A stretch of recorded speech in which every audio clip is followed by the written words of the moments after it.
Well, welcome everybody. It's been a short morning already. Welcome to Mesa City Council session for February 5th, 2026. Councilmember Adams is unable to attend and he's excused. Otherwise, Councilmember Vice Mayor Summers is participating by Zoom and all other council are present. Vice Mayor, you still on board? I'm here, thank you. Roger that. Item 1 is to review the agenda we have for Monday, February 9th council meeting. Council, let's go through that. And if you have any questions, we have the appropriate staff here. Mayor, I also just wanted to note you received an email from Holly yesterday explaining about, due to the pending state law change, dealing with the primary election date and the new permanent date for that. We're going to have to add an item to Monday's agenda that you'll see this afternoon that will change. Well, Holly, do you want to just reconfirm exactly what we're doing on Monday? It will be the resolution to call the primary election. It was originally scheduled for August 4th, and it's potentially changing to July 21st. The governor's expected to sign it next week, which will push everything back 2 weeks, which means our deadline to call the election moves up. So we are pushing it from February 23rd agenda to February 9th. So we wanted to go ahead and get in front of that. It's pending at the legislature, but it's going to happen, and it will pass with an emergency clause. That means when the governor signs it, it will immediately go into effect. And so we just want to avoid having to call a special council meeting so we could go ahead and take action on Monday to get ahead of that. Did this happen before? I mean, I think I remembered like 2 or 4 years ago this happened. Yes, you may recall in 2024, it did happen to us as well. Yeah. It's always like a last minute rush. And what they're hoping, this will be a permanent change, and so they're hoping this doesn't have to happen again. We'll see. Yes, the bill this year does say that it will be permanent, which will be great. All right. Excellent. Thank you. I'm going to start out one question. 4A is the Arizona Farms Road high pressure gas line. Scott, give us an overview why we're investing in that, purpose of it. I know when you go from a 4-inch line to a 12-inch line, the capacity greatly increased by, same in the fire service, we have the same thing with our fire hoses, but explain why this is happening for Mesa. Excellent. Good morning, Mayor, Council. Scott Boucher, Energy and Sustainability Director here at the City of Mesa. And so yes, this pipeline, just first to give you an overview, here are the 2 service areas that the City of Mesa has for natural gas. So you've got our City of Mesa service territory. You'll see that Southwest Gas does serve some of the City of Mesa. And then down to the southeast, we have our Magma service territory. As you can see, the Magma service territory is very large. It's more than twice the size of our City of Mesa area. And currently we've got about 45,000 City of Mesa customers and 36,000 Magma customers. The Magma service area is growing very fast. We're adding about 2,000 customers per year, and that's been happening consistently for the past 8-10 years that we've been adding 2,000-ish customers a year.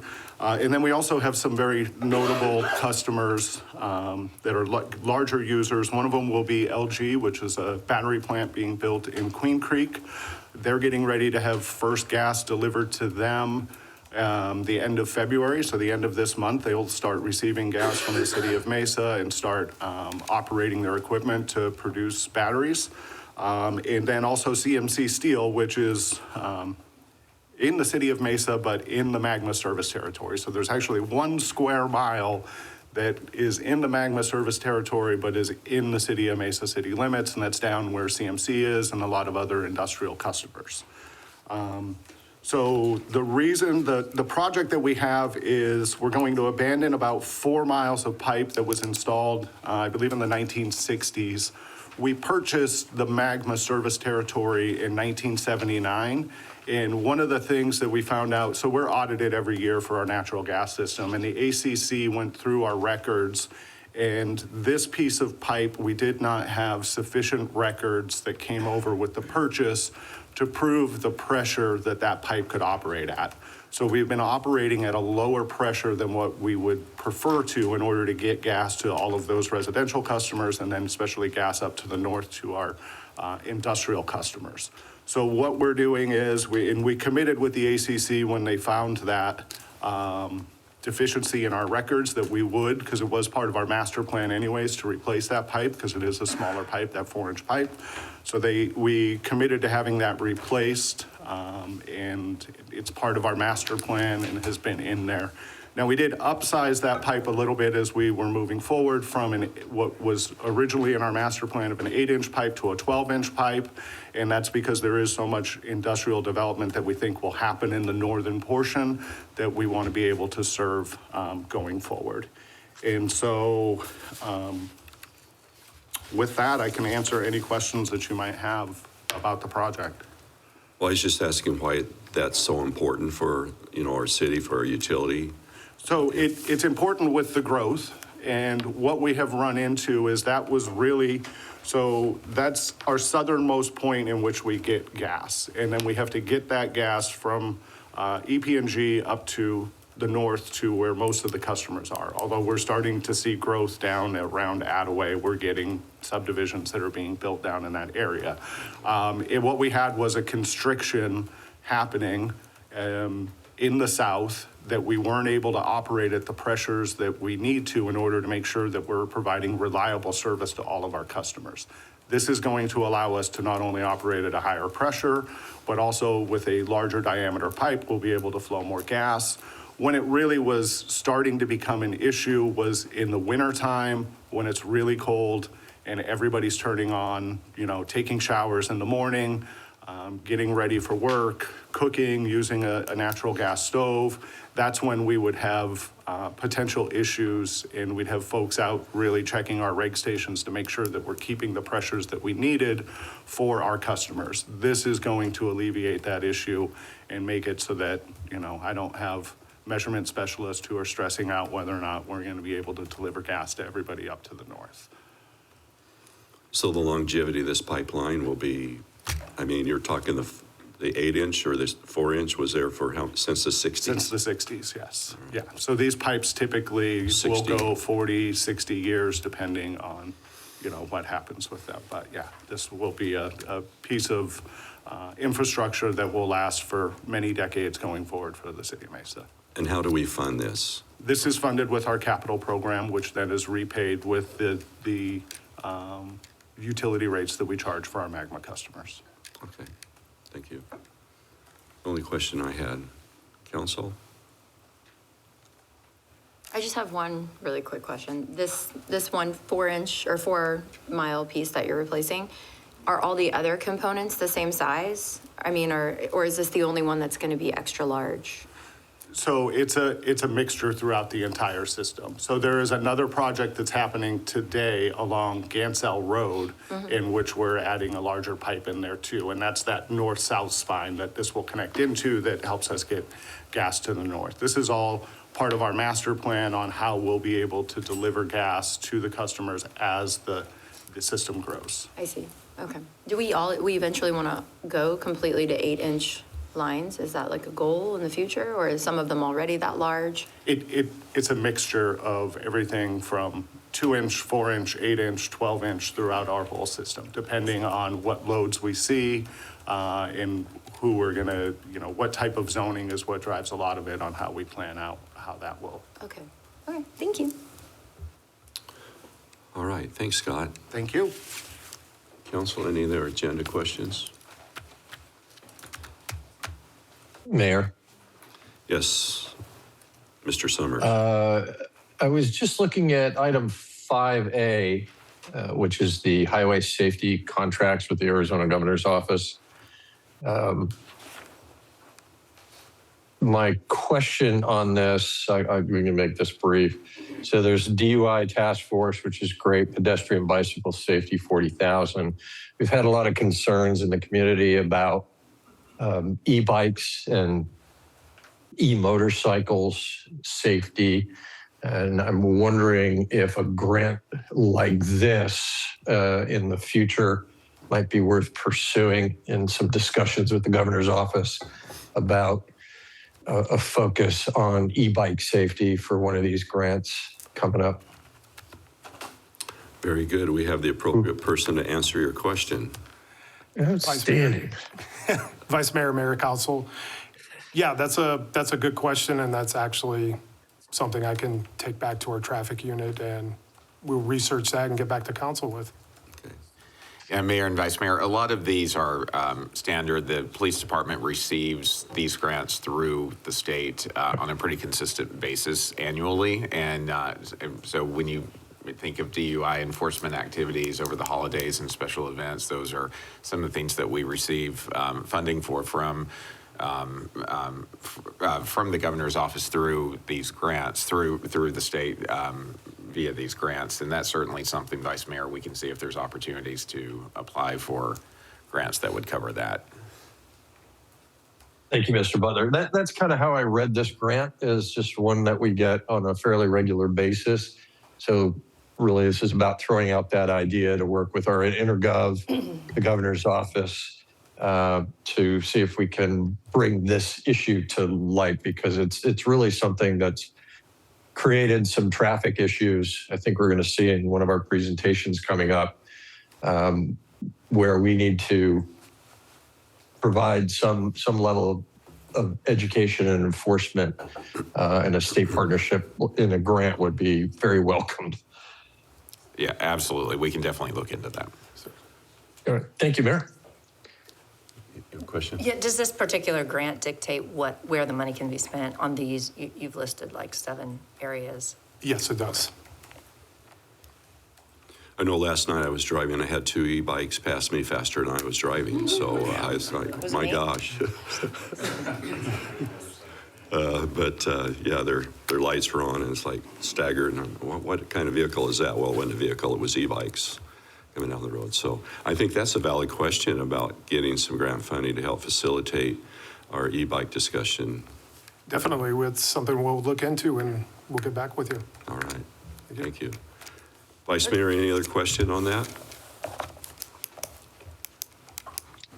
No, that's it. Thank you. Okay. I have, on 7A, that's the Lincoln. I met with Brennan Ray and his law firm, and I was just curious to know if anybody was here representing that. No? Oh, hey, how you doing? Did you all consider, I'll wait for you to come up. That's Mr. Ray himself. Didn't recognize him. How are you doing? Good morning. Good morning. Mayor, Council. Any further discussions on some of the landscaping conversations we had to Yeah. really use high quality in that area around that development? Yeah, through the mayor, Councilmember Taylor, yes, that is something that we are considering. As we discussed, that is something that will go through the design review process as we work closely with staff. It is, I don't believe, I could be mistaken, I'll defer to staff, but I don't think that's part of the zoning approval. But those types of things that we talked about, the landscaping and particularly the materials and quality, we are still planning on pursuing some of those items. Awesome, thank you. I appreciate it. That's great. Mary, you want to weigh in? Is there anything on your side while Brennan's here? Thank you, Mayor. So we haven't been part of the conversation, so I'm not exactly sure because Brennan hasn't communicated that to us in terms of what the discussion was, in terms of what some of those changes might be. But through the design review process, we can capture some of those items to make sure that, you know, we get that enhanced landscaping and those types of things. Well, we caught him early in the process then, didn't we? We always catch Brennan early in the process. Thank you, Mayor. Thank you. You're welcome. Any other questions on that? That's the only one. I just want to make sure we were still moving forward with it. Thank you, Mr. Ray. Thank you. And then I have one other question from a resident about 8A. Just checking in to understand the adoption of these terms, rates, fees, and charges for non-residential. I was looking, I know this is the commercial. So this is the change between, this is the proposed changes that we had already discussed prior when we were discussing residential rate changes? That's correct. Okay. Based on, and Brian, why don't you go ahead? Yeah. Yes, Thank you. Mayor, Councils, Brian Ritchell, Office of Management and Budget Director. So to Councilmember Taylor's question, yes, what this is, Council adopted the notice of intent rate adjustments for non-residential rates in December. This is that additional increase in adjustments that the council requested that we do. So this is that. So for instance, I think one went from 19% to 25%. So it's that 6% increase that will be adopted on, or for consideration for adoption on Monday night. So this isn't a new process, council. This is, again, just bringing back to, since there needed to be a two-step process to comply with the notice of intent, this is the second phase of that. Has the city received any feedback from the community on this, or our commercial landscapers, or, I mean, anybody? No? No, I haven't. I don't know if, Have you? yeah. No? Okay. No? Nobody? Okay. This is all part of the utility increases, and there's a lot of voices at that time. Yeah, So I just- from the decisions that were made by council to raise non-residential, the 20%, instead of the proposed, to offset the residents that they didn't want, we had lowered their rate. Oh, yeah. No, I remember. I'm just wondering if Put any it on other additional commercial. comment was made So, around yeah, it. I'm opposed to it, but it is the will of the council. Yeah. I'm opposed to the whole thing, but thank you. All right, thank you so much. I appreciate it, Brian.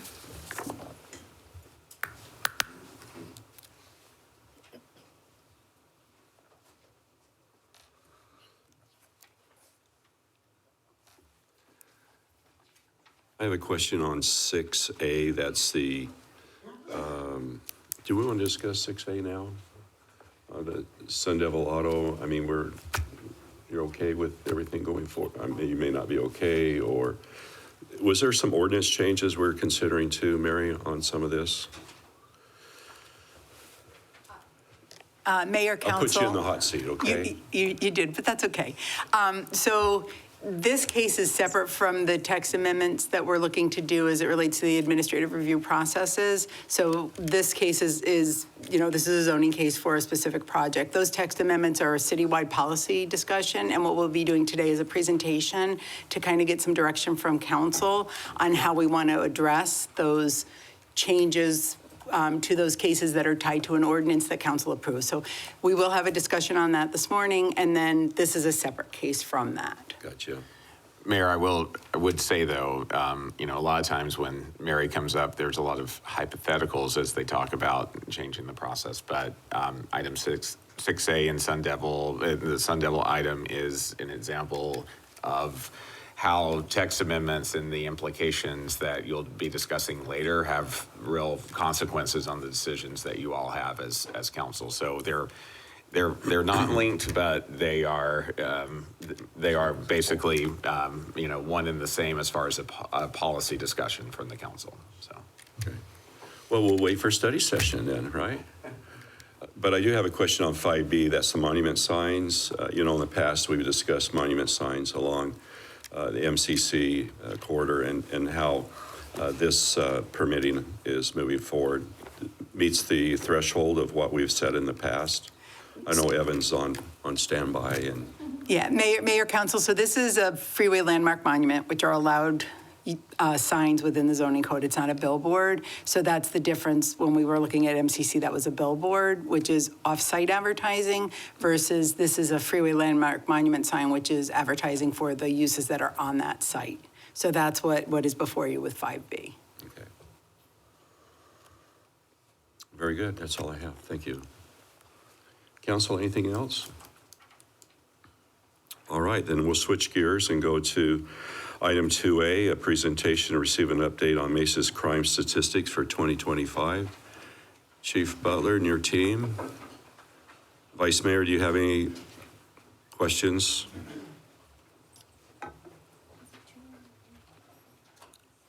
None right now.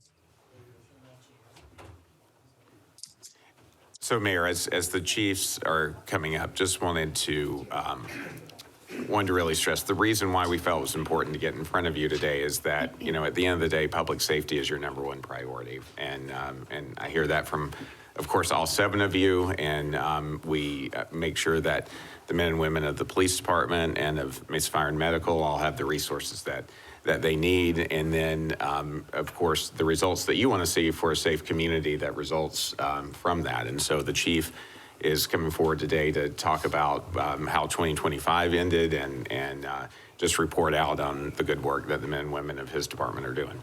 So with that, Chief. Thank you, Mr. Butler. Good morning, Mayor, Vice Mayor, Council members. My name's Dan Butler. I serve as the Chief of Police. Here with me today is Chief Nesbitt. She's the Chief of Staff and is an Assistant Chief. I don't know if you can see behind me, but we have a pretty good contingent of the rest of our executive team. So Chiefs Walker, Spicer, Cutler, and Sterling, and also Deputy Director Pat Phelps, Tara Hall, and Kevin Rozier are here. They did a significant amount of work to help us get this presentation ready for you.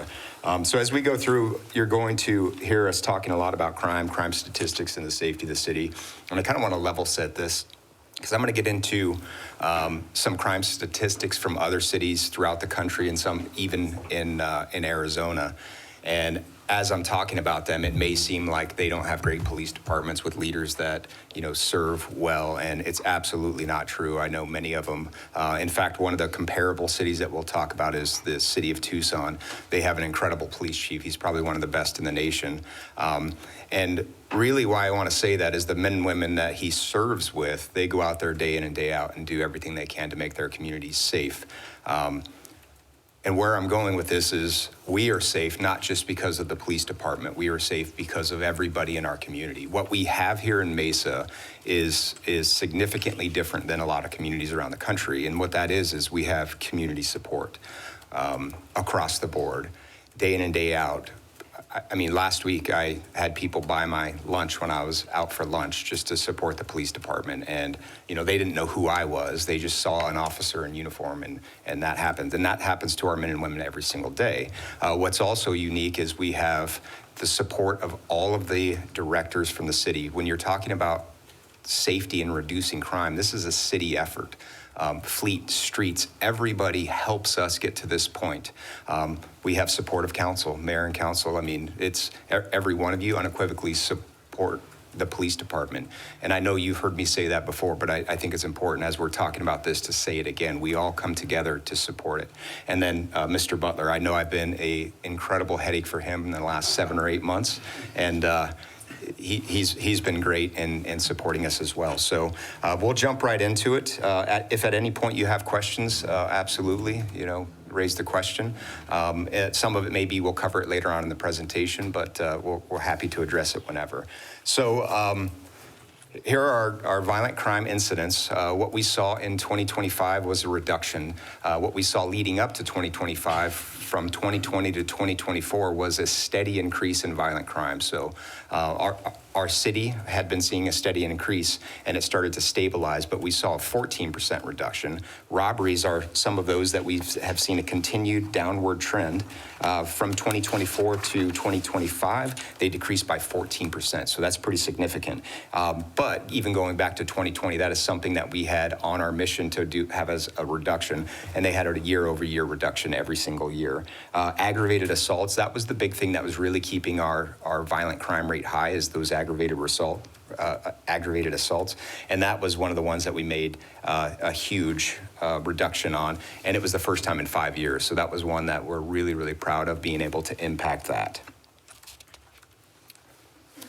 Reported sexual assaults and rapes also dropped significantly, and this is a multi-year trend, so that's something that was continuing to go. 2024, we had a really low homicide rate number, so our 2025 numbers give us an indication that there was an increase, but it was just based off of a really, really good year, so it's actually within our historic norms. 2024, we also had a 100% clearance rate. As we sit right now, and more cases are being investigated, you can't really tell what your clearance rate's going to be because those cases take a while. We're approaching the 90% clearance rate. For context, the national average is right at about 50%, so really, really effective. That's a big deal, Chief, right? I mean, It's a huge deal, sir. To be able to solve crimes at that level it's something to really, really be proud of this department.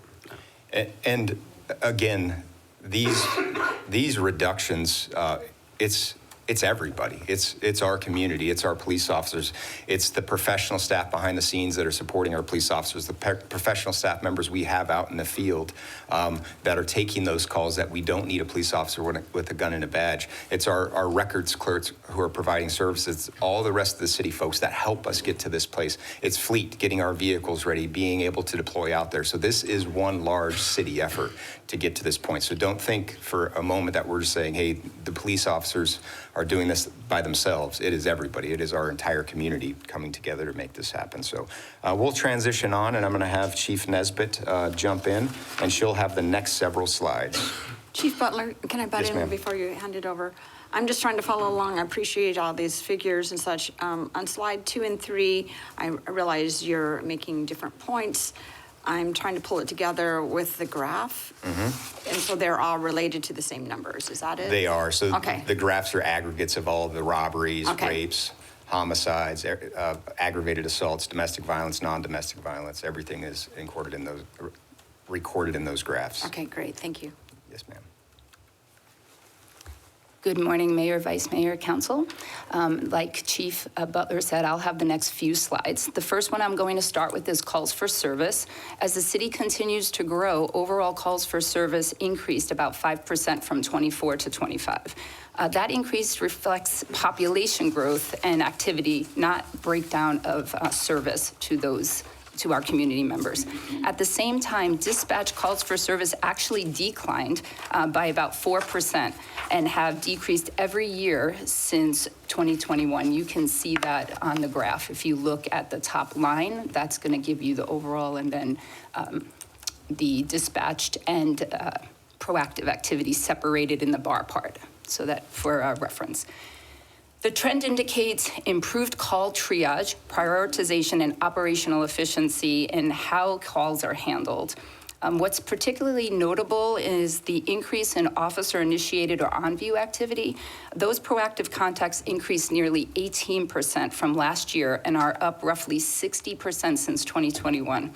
This shows a continued shift towards proactive policing, officers identifying issues before they become calls for service rather than responding only after something occurs.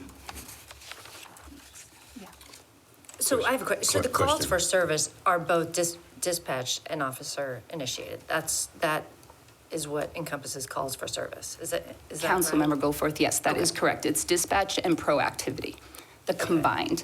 And then that's why the bar graph, we break it out so that you can see what we're doing, what we're getting from dispatch versus what we're proactively doing. So did you say that has been an intentional shift in initiating calls, officer calls? I mean, Yes, and Councilmember Goforth, Mayor, Vice Mayor, will be able to speak a little bit more as we go on, but this is directly related to CompStat, if you will, and the analysis that we use, and our commanders being very proactive on a daily and weekly basis in pushing out resources based on what we're seeing happening in the community.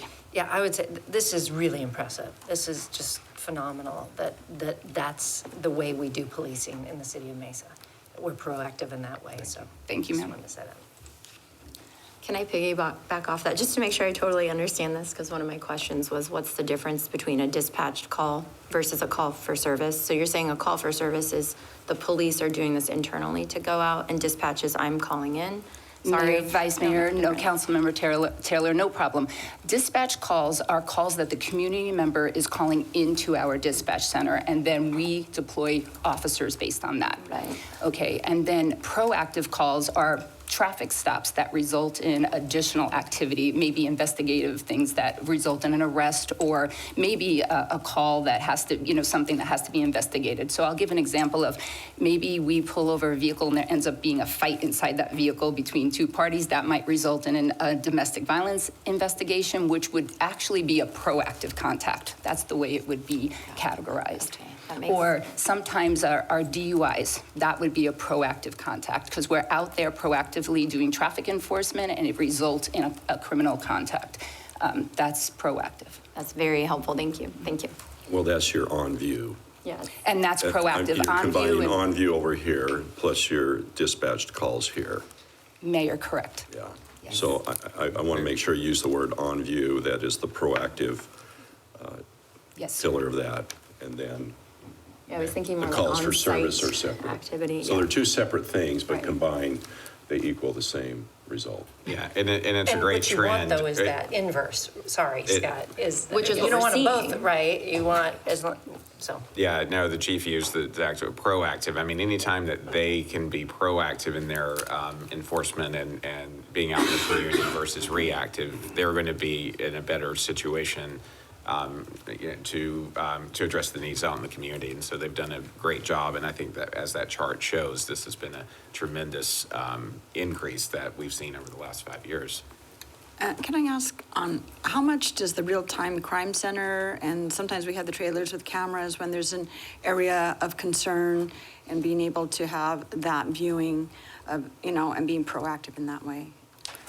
Mayor, Vice Mayor, Councilmember Duff, it has a significant impact. And we've actually run programs where we take officers offline from responding for calls for service, because, all of these, right, dispatch and proactive/on view all fall under the calls for service umbrella. So we take them off from responding to calls for service, and we have the real-time crime center call out crimes as they're seeing it occur, and then the officers respond to it. So it is significant. That has been an incredible investment by council and by our community and our city management. It is a large portion of why we are as successful as we are. Of course, it is our community. Of course, it is the men and women of the department. But that technology makes our jobs so much easier. And I'd just like to add on one comment that when we have proactive policing, whatever, immigration status is not asked, is not part of the interview process of what's going on in the car or activity. I just want to put that out there, that is in our protocols as officers. They do not inquire anything to ask for ID. You have to ID yourself, but nothing about immigration status. So I want people to calm down and the idea, so I don't get so many emails, that proactive is not about immigration. Thank you. Absolutely correct. You are correct. I think that's a warning for all of us, if you're doing on view and proactive, that we better be careful in our driving habits. Yes, Mayor, absolutely. Go ahead, Chief. We're going to hit on that in just a little bit as well, because there is kind of a call that we have for our community when it comes to traffic safety. Okay, continuing with calls for service, looking at specific call types, several high-risk categories saw meaningful declines in 2025.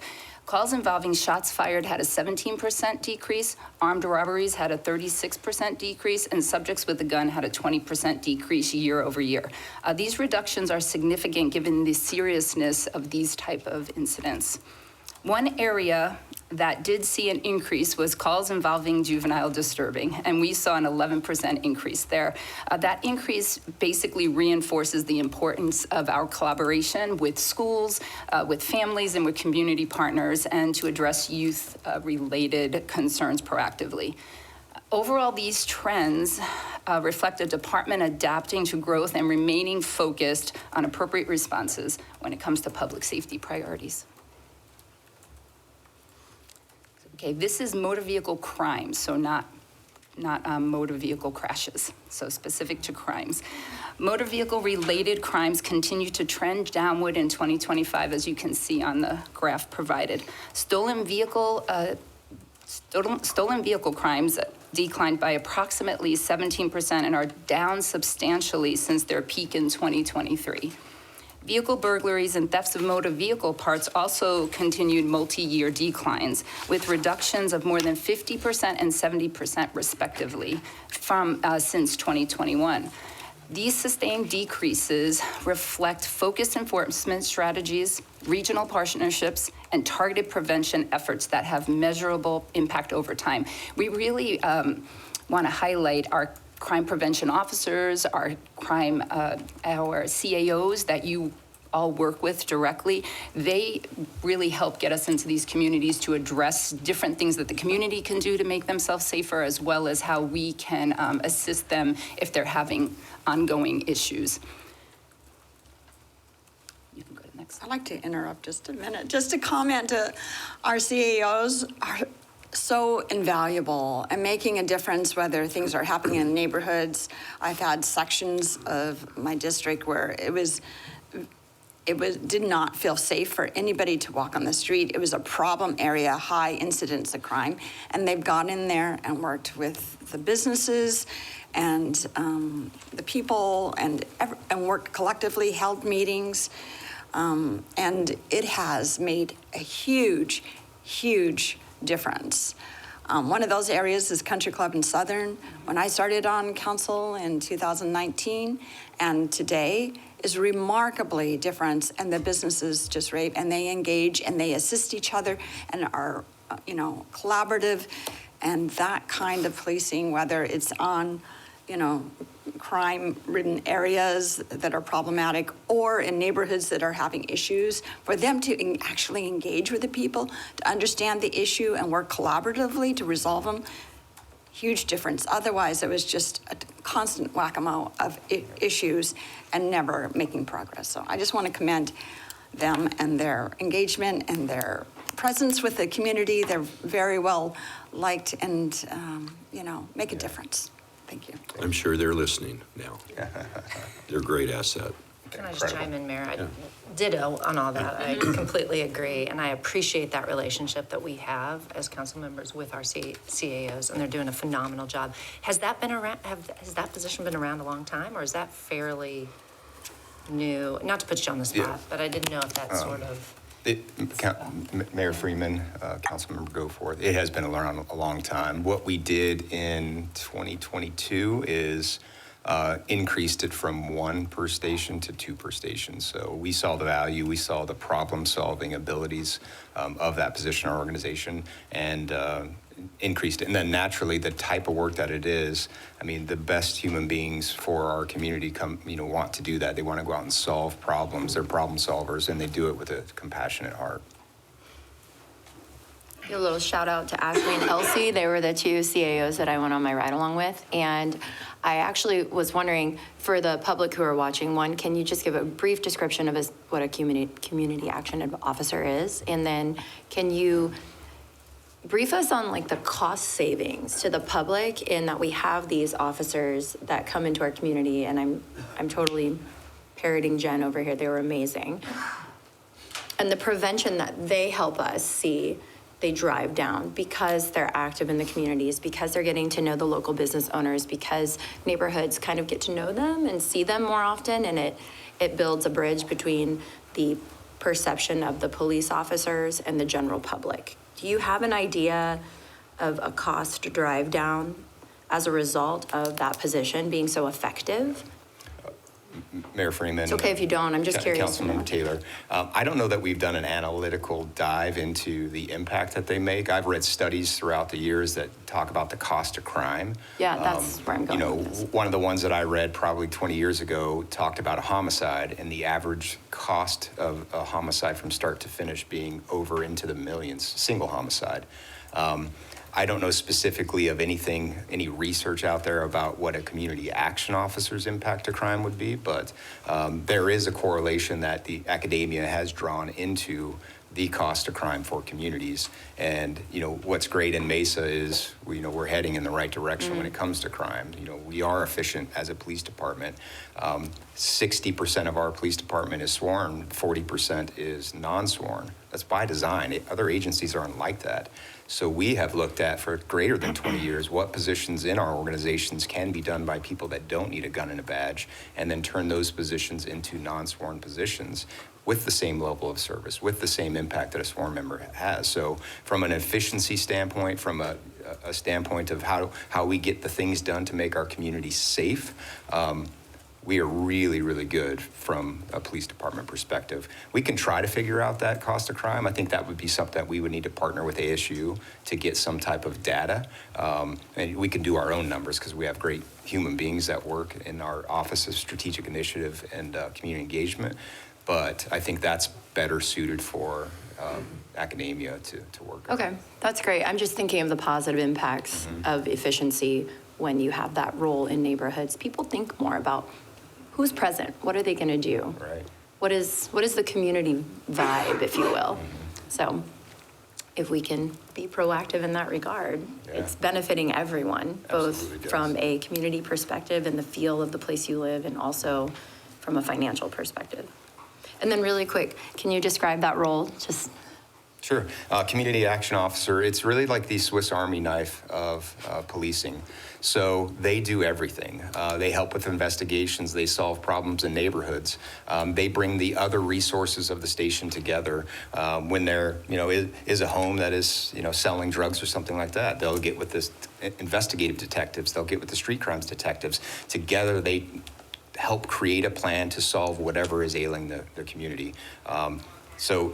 The Swiss Army knife of good way to policing is describe really it. the best way to describe it. all right, thank you. Stay there.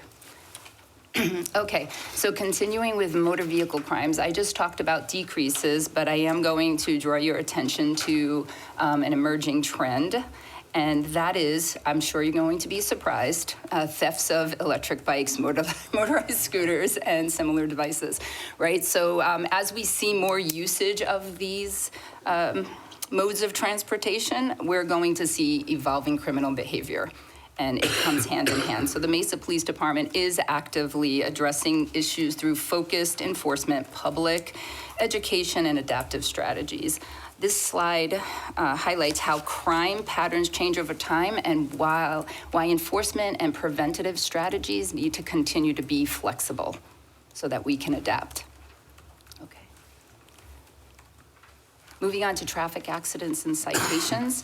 Traffic collisions increased moderately in 2025, continuing a national and regional trend that has been ongoing since 2020.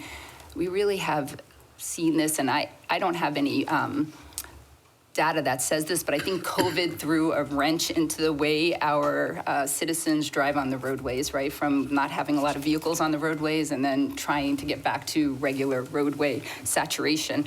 So traffic fatalities also increased slightly. However, in 2025, the fatality numbers remain lower, you can see, compared to 2022 and 2023. That'll be the red line that you see with the boxes that have like the 37, 38, those numbers.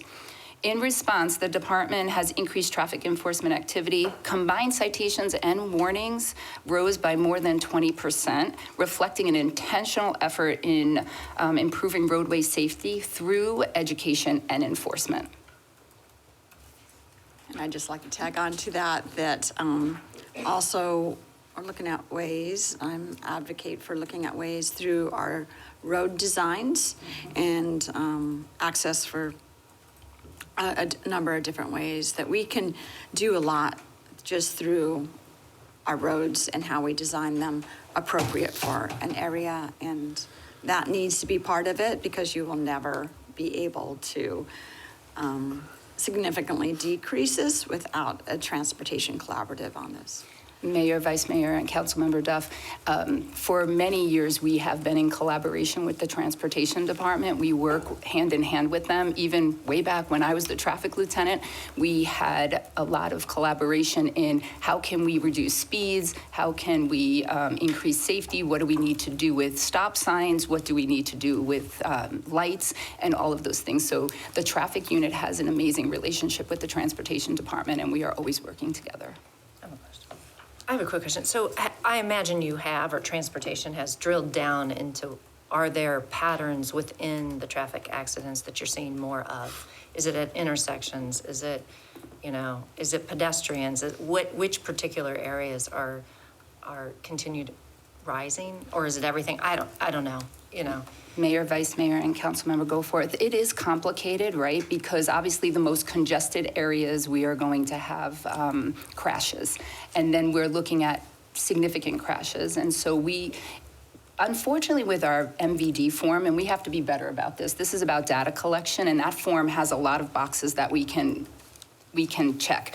But when you contact a driver, they're most likely not going to tell you that they were on their phone or that they were inattentive. And so it's deducing that piece of information that helps drive what is the causation. So we are trying to work with the Department of Transportation to figure out what's the best way that we can derive some of that information. But we also have a DDAX model, and I've talked about this before, where it's data-driven and it's related to traffic and crime, and it's a traffic and crime model. So where you have concentrated areas, deploying resources there. And so to your point, absolutely, that's why we look at our intersections, and the traffic unit collaborates with the districts to say, here's where we're seeing a lot of crashes, here where we're seeing high speeds, here's where we're seeing driver inattention. And we try to deploy resources specific to that to at least sometimes just being there controls driving behavior, correct?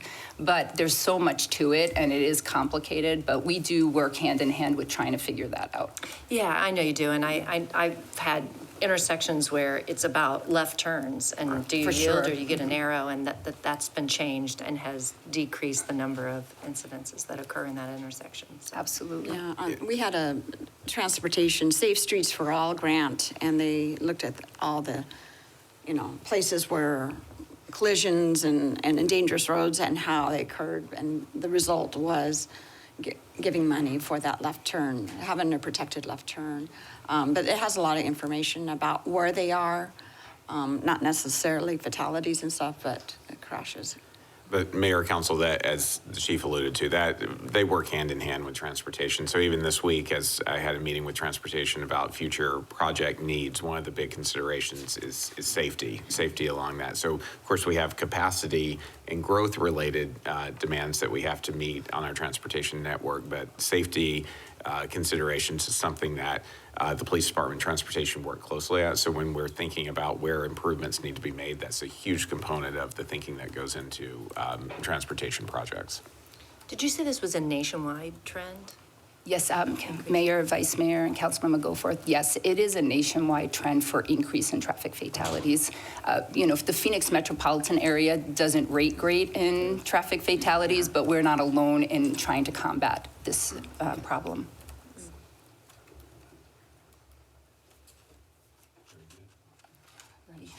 Okay, it's still me. So, traffic accidents and citations, as we continue, it's important to note that we have had an increase in traffic stops, including a strong emphasis on warnings. And a warning is basically we are going to document that we stopped you and what that is for, but it's not attached to a fine or a court date.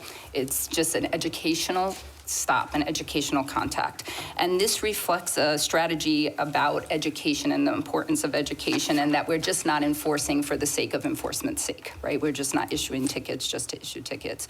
The data shows a clear focus on preventing serious injuries and fatalities by addressing unsafe driving behaviors before they result in crashes.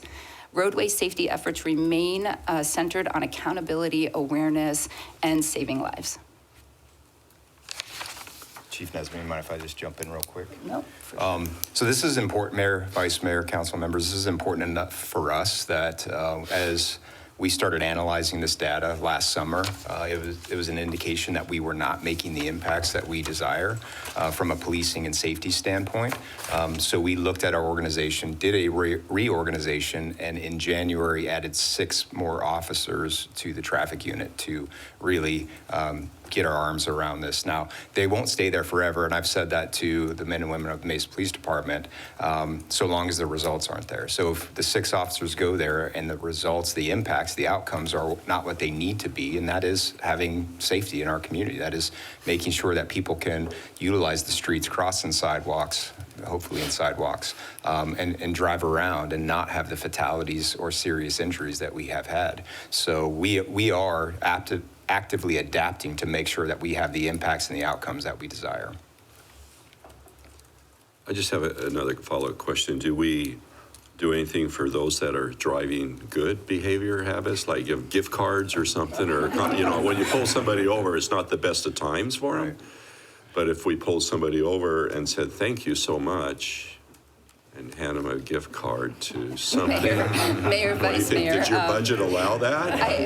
I don't think we could Can I make talk to a the city manager about We that? can't make a traffic stop unless we have a violation, so that would be the first thing. So, but surely we have had programs where we have pulled people over during the holidays. You've seen like our turkey for tickets, right? So they don't have good driving behavior. We are pulling them over for a traffic violation. However, we are trying to make it a positive contact, and that's part of what the educational component is. I'm just thinking of other positive impacts too. But yeah, I mean, I get it. We'll work on that. We'll see what we can I do. just think something could be done for somebody that, hey, you did something really unique as a patrol officer and you wanted to hand out, hey, thank you for a service or whatever. Yeah. But anyway, carry on. That's a sidebar. One more question on this, I'm sorry. Of the fatalities, do we know how many are pedestrians or bicyclists, and versus car? Mayor, Vice Mayor, and Councilmember Duff, we do. I do not have that specific data with me right now, but we track pedestrian fatalities, motorcycle fatalities, vehicle fatalities. We break it down categorically so we can see, and that is part of the reason why you see GOHS does give us a PED bike grant, for that educational component to help people understand the roadways and be more safe. Okay. Proactive patrol and community engagement. So mission-directed patrol, I talked about that earlier. That's when the commanders deploy their resources based on the information that they're receiving on a regular basis. We saw that this doubled in 2025. In 2024, we had over 13,000 occurrences, but in 2025, we had over 29,000 occurrences. And so that gives us a 113% increase in that category. This reflects a deliberate shift towards proactive policing, increased visibility, addressing problem areas, and engaging with the community before issues escalate. And that's the primary focus of that. I am going to specifically talk about two types of crimes that happen. Human trafficking offenses. They increased significantly, 33 offenses in 2024 to 61 offenses in 2025, and that's an 85% increase. And I see your shock. How is that good? Why are you talking about this? Well, the reason I'm talking about this is because it is related to targeted investigations. So we're uncovering crimes that we didn't normally uncover. It doesn't mean that we have any additional victims. This is just a more proactive way to address this crime and put a dent into what is happening. So the investigative work is really what we're looking at here. And so we are attacking things that may have gone unnoticed before because of the way those crimes are committed. And at the same time, vandalism reports have declined. We had 832 vandalism reports in 2024, down to 704 in 2025, which is a 15% decrease. And we're seeing a steady multi-year decrease since 2020, which we had over 1,000 vandalism type reports, which includes criminal damage and that type of crime. I have a question around that. Do you think the decrease in vandalism over time is because we're seeing a decrease in gang activity? Are they associated with one another? I'm from the East Coast originally, and I know that they go hand in hand generally. Mayor, Vice Mayor, council members, Councilmember Taylor, I think that anytime that you see an increase of proactive policing, you're going to see a decreasing of all crimes. In respect to gangs, I think I have my gang pin on. I served in that unit. We have a long history of making sure that we don't have a significant gang problem in our community. Now, do we have gang members? Absolutely. Do we have gang members that come from other cities and do criminal activity here? Absolutely, we do.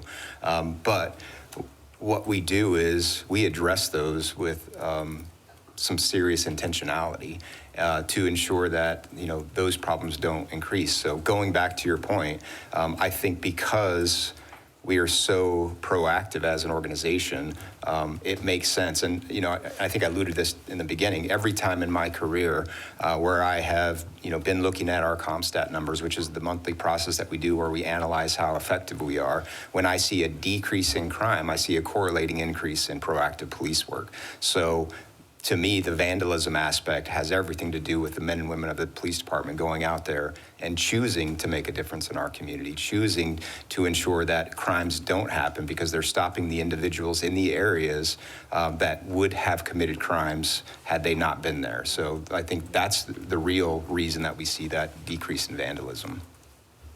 And that would include the trifecta of our real-time crime center, our air team, and our patrol team all working together with the community action officers, that whole entire cluster of individuals. Well said, Councilmember Taylor.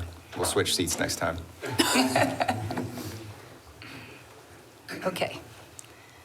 Continuing with proactive patrol, can you go to the next slide, Chief? Thank you. DUI arrests increased by about 8%, reflecting continued emphasis on impaired driving prevention and roadway safety. So we had slightly over 2,000 arrests in 2024, and in this year we had 2,200 arrests. So we saw an increase in taking impaired drivers off the roadway. Weapons violations and prohibited possessor arrests increased in 2025. So again, you're probably thinking, why is this good? And so we talk about this a lot in CompStat. It reflects effective proactive patrol and enforcement strategies. While this increase category can seem counterintuitive, they indicate officers are actively making contacts and they're developing information and identifying criminal behavior before it becomes more serious. And that's really what's happening there. So we're getting the guns off the road, off the street, prior to a crime happening. And these efforts, they focus on getting these guns off the roadway before they are used in additional crimes. And I would like to say that oftentimes we get these recovered weapons and we're able to process them through NIVIN, and then they solve additional crimes across the valley, across the state.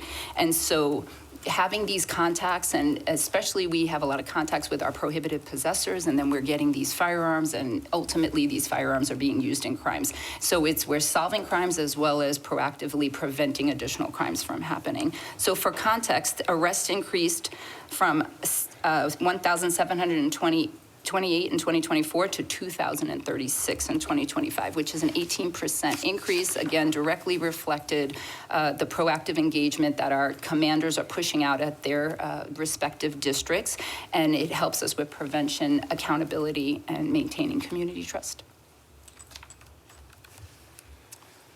I'm going to jump back in here. So we're going to talk about incidents along our light rail. So we have the statistics here. Overall, the red line, you can see incidents at light rail. By light rail, what we're talking about here is within 500 feet of light rail stops. So it's the areas around light rail where people who would be riding light rail get on and off light rail. 50% of all of those are actually the police department. So that's our bike officers, that's our patrol officers, that's our community action officers being in the area and doing proactive police work or on views. And then the top offense at all the stops in 2025 was drug paraphernalia. So that's individuals having, some type of device that is used or associated with the illicit use of drugs. Now, 1,500, you can see it goes up and down. It's a down year from 2024. I think in context, what I would like to say is, when we look at light rail, we look at, well, who's using it? It's no different from the conversations that we have all had about use of force and how rare use of force is for a Mesa police officer. And so we put it into a context the same way that we do use of force. And use of force is 1/4% of the time an officer uses force. Pretty low, right? Those are pretty successful outcomes, if I have to say so myself. But from the context of light rail, at these stops in 2025, there was 1.8 million people who rode light rail. So 1,500 incidents, 50% of those being Mesa police officers. That's 0.08% of the time someone is involved with some type of crime along light rail. So while perception can be one thing, the statistics show something comprehensively different. 1.8 million rides, not riders. Got to throw that out there. Rides. And I'm glad to hear that it's such a low statistic. That's very encouraging for the freight rail.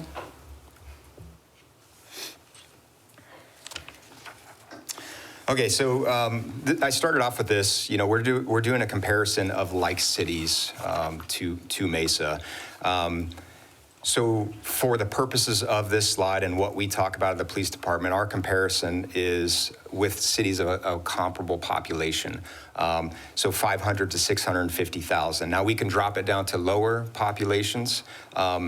And right now, so before I go to that, so right now we are the safest major city in the nation, major city of population over 500,000 in the entire nation. Now, if you dropped it down, there's another city that comes into the equation. It's Virginia Beach, and they are the safest, but they are, depending on census data, anywhere from 50 to 80,000 people less than us. And what they also have that's different from us is a major military population. So if you have an understanding of the military and the military population, the bases are separate entities. They're like their own towns, which means their crimes are not reported to the communities. So we are right neck and neck with communities like that as well. But for the sake of comparison, you can look at Kansas City, you can look at Sacramento, Fresno, Tucson, Albuquerque, Milwaukee, Baltimore, Memphis, and Portland. They're all within our categories across the board. Sorry, Chief, can I ask, so their crimes aren't reported, but their population is accounted? It's accounted for, okay. right? Yes. So for us, we always look at our brothers and sisters south of us in Tucson. And again, the leadership in Tucson, the men and women who serve are great human beings. So I don't want anybody to hear anything I'm not saying. And I'm not saying that they're not great at what they do.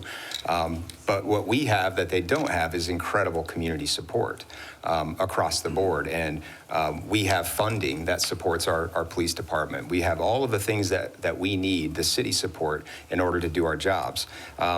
Across the board, Mesa and Tucson are almost identical median income, demographics, every aspect of it, but their outcomes are not similar to ours. So we're really proud that we are the safest major city in the country with our population size. And also, let me add to this. So this is 2024 UCR data.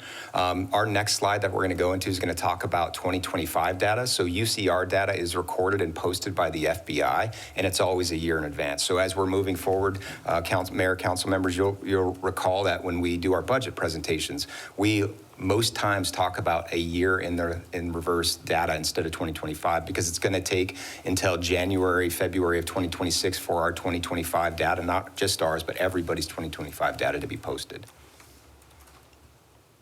Any questions?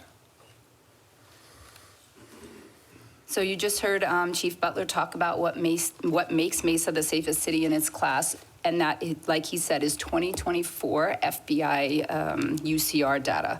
This graph shows 2025 preliminary victim-based data by the Major City Chiefs Association, and it indicates that Mesa is currently the safest city among similarly sized cities of that 500,000 to 650,000 population.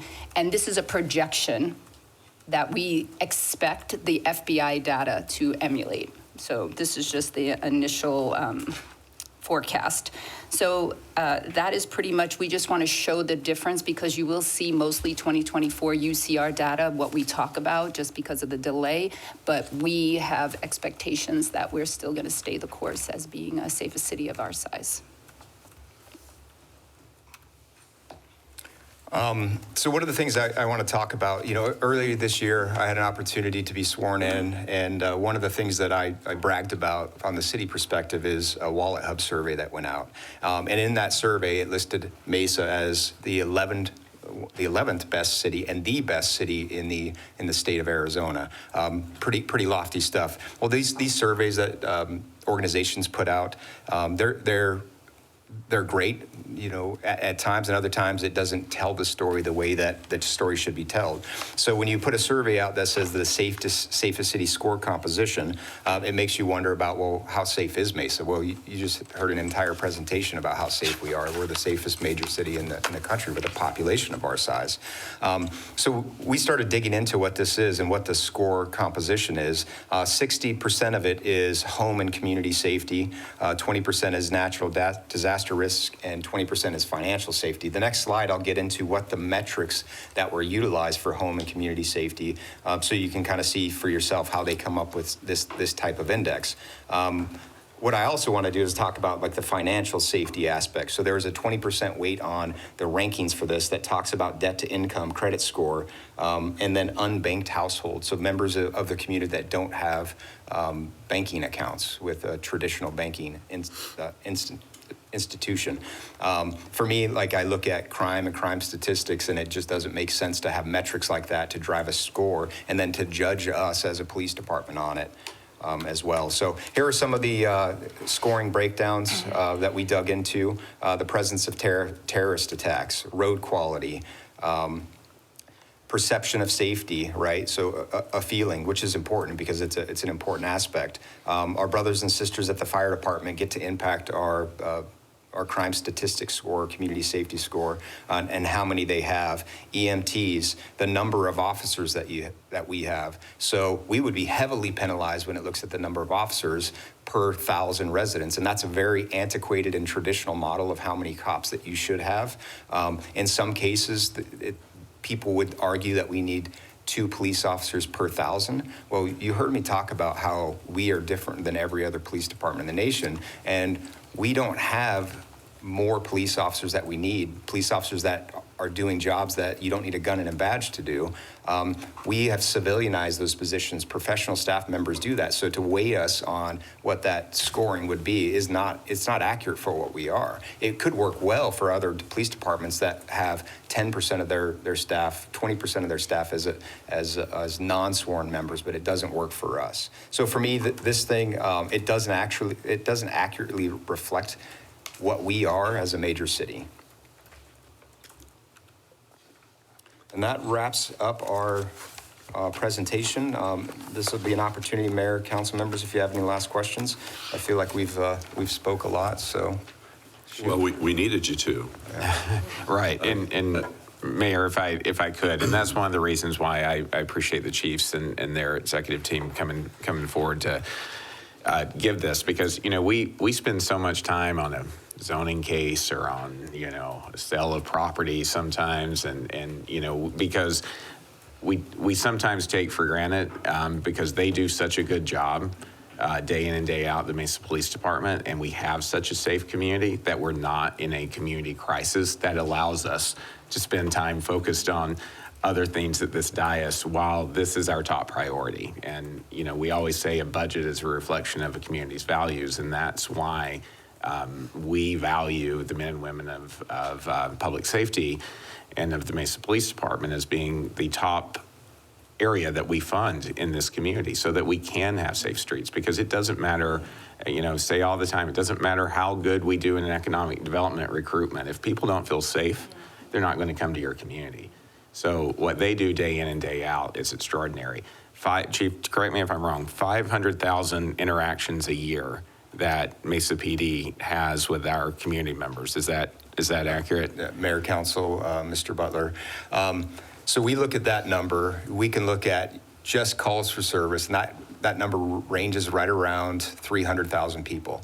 If you assume there's only one person, you would have about 300,000 just on patrol. That's not our officers, not our community members or our professional staff members, but being in policing, riding on the streets 4 or 5 times a year, it's never just one person. So if you say 500,000, it's absolutely accurate. It's probably way more than that. Yeah. So, put that into context, right? That's nearly 1,400 interactions a day. Almost 60 interactions an hour. Almost every minute of every day, the men and women of that department are having some impact out in the community. And you think of all, what that means, because, sometimes those are the fun events, and they're building relationships in schools or community groups or other things that they do proactively. But a lot of times those are really tough interactions that they're having with someone at a bad time. And the times that they get it right day in and day out is astronomical, considering the challenges that they have. And so it's really something that, I think it's important that we take a pause like this and have this presentation to talk about. This is our most important aspect that we do as a city to ensure that our residents are safe. And so I think it's really important to highlight that they do an extraordinary job with that, and it's money well spent. It's a great investment in our community, each dollar that we spend on our public safety. And so, and the proof is that they are innovative, they're creative, they're great stewards of those dollars, and they keep our community safer because of that. I'd just like to just take a minute and our police department is doing a wonderful job, but I know there is a segment of our community due to what's happening with federal agents across the country that are in fear of our police department. And I just want to spend a moment to differentiate between our police department and federal agents. Our police department does not engage with federal agents. They are on their own agenda, their own actions. We do not engage in any form, any way, in anything that we do. And I know people say, well, I saw police the other day with, doing ICE. I'm like, no, please pay attention.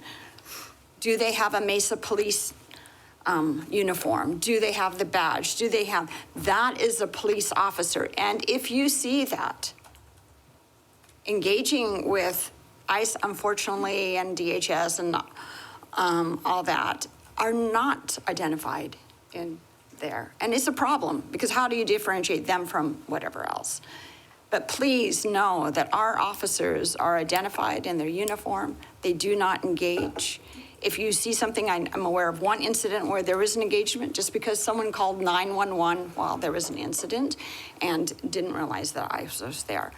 But we are committed to protecting our residents and their welfare, and we are not working with ICE on. So you might see ICE out there and DHS and all that. It might have a vest that says police on it. That is not Mesa Police.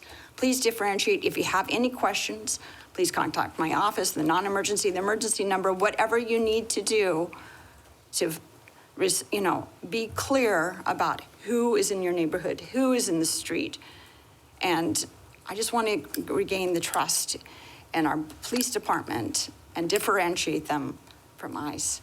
I had one suggestion in a meeting yesterday, and I just want to toss it out there, and I apologize, it was late yesterday that I didn't have a chance to call, but there was a suggestion that could Mesa Police wear some kind of identifying thing on their uniform that can be seen at a distance, because to recognize if it is a Mesa police officer or not, you're getting kind of close to the engagement of people, and we don't want people getting close to what's going on.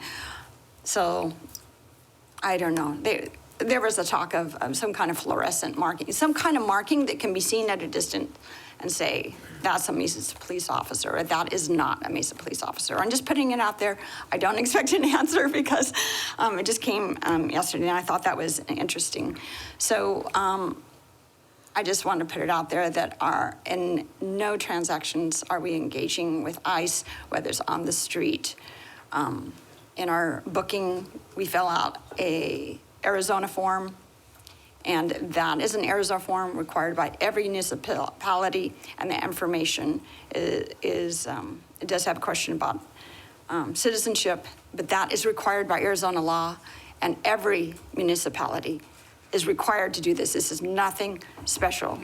We are, so I just want to calm people, restore the trust.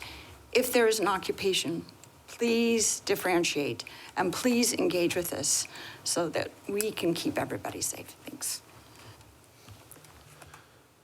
Would you like to respond to that, Chief? Mayor, council members. Talk about engage, Right. There's different levels of engagement. I think you should address that. What I would recommend is everybody who's listening, who wants more information, whether they agree with the stance that we have or not, take a look at the Mesa Police Department transparency page. We have comprehensive information on there about our policies, about our practices, and about the philosophy of the Mesa Police Department. Now, we will work with our federal partners. They're federal law enforcement. But the Mesa Police Department does not enforce federal law. We do not do it in the field. And what I believe Councilmember Duff is speaking to is, do we ask immigration-related questions in the field? And we don't. So we absolutely do not. Though authority is granted to us through Arizona Revised Statute 11-1051. But that authority is also granted to us to make notifications to the federal authorities only after a person is arrested for a law that a Mesa police officer has the lawful authority to arrest him for. So we do follow state law, just like all the cities in the valley follow state law.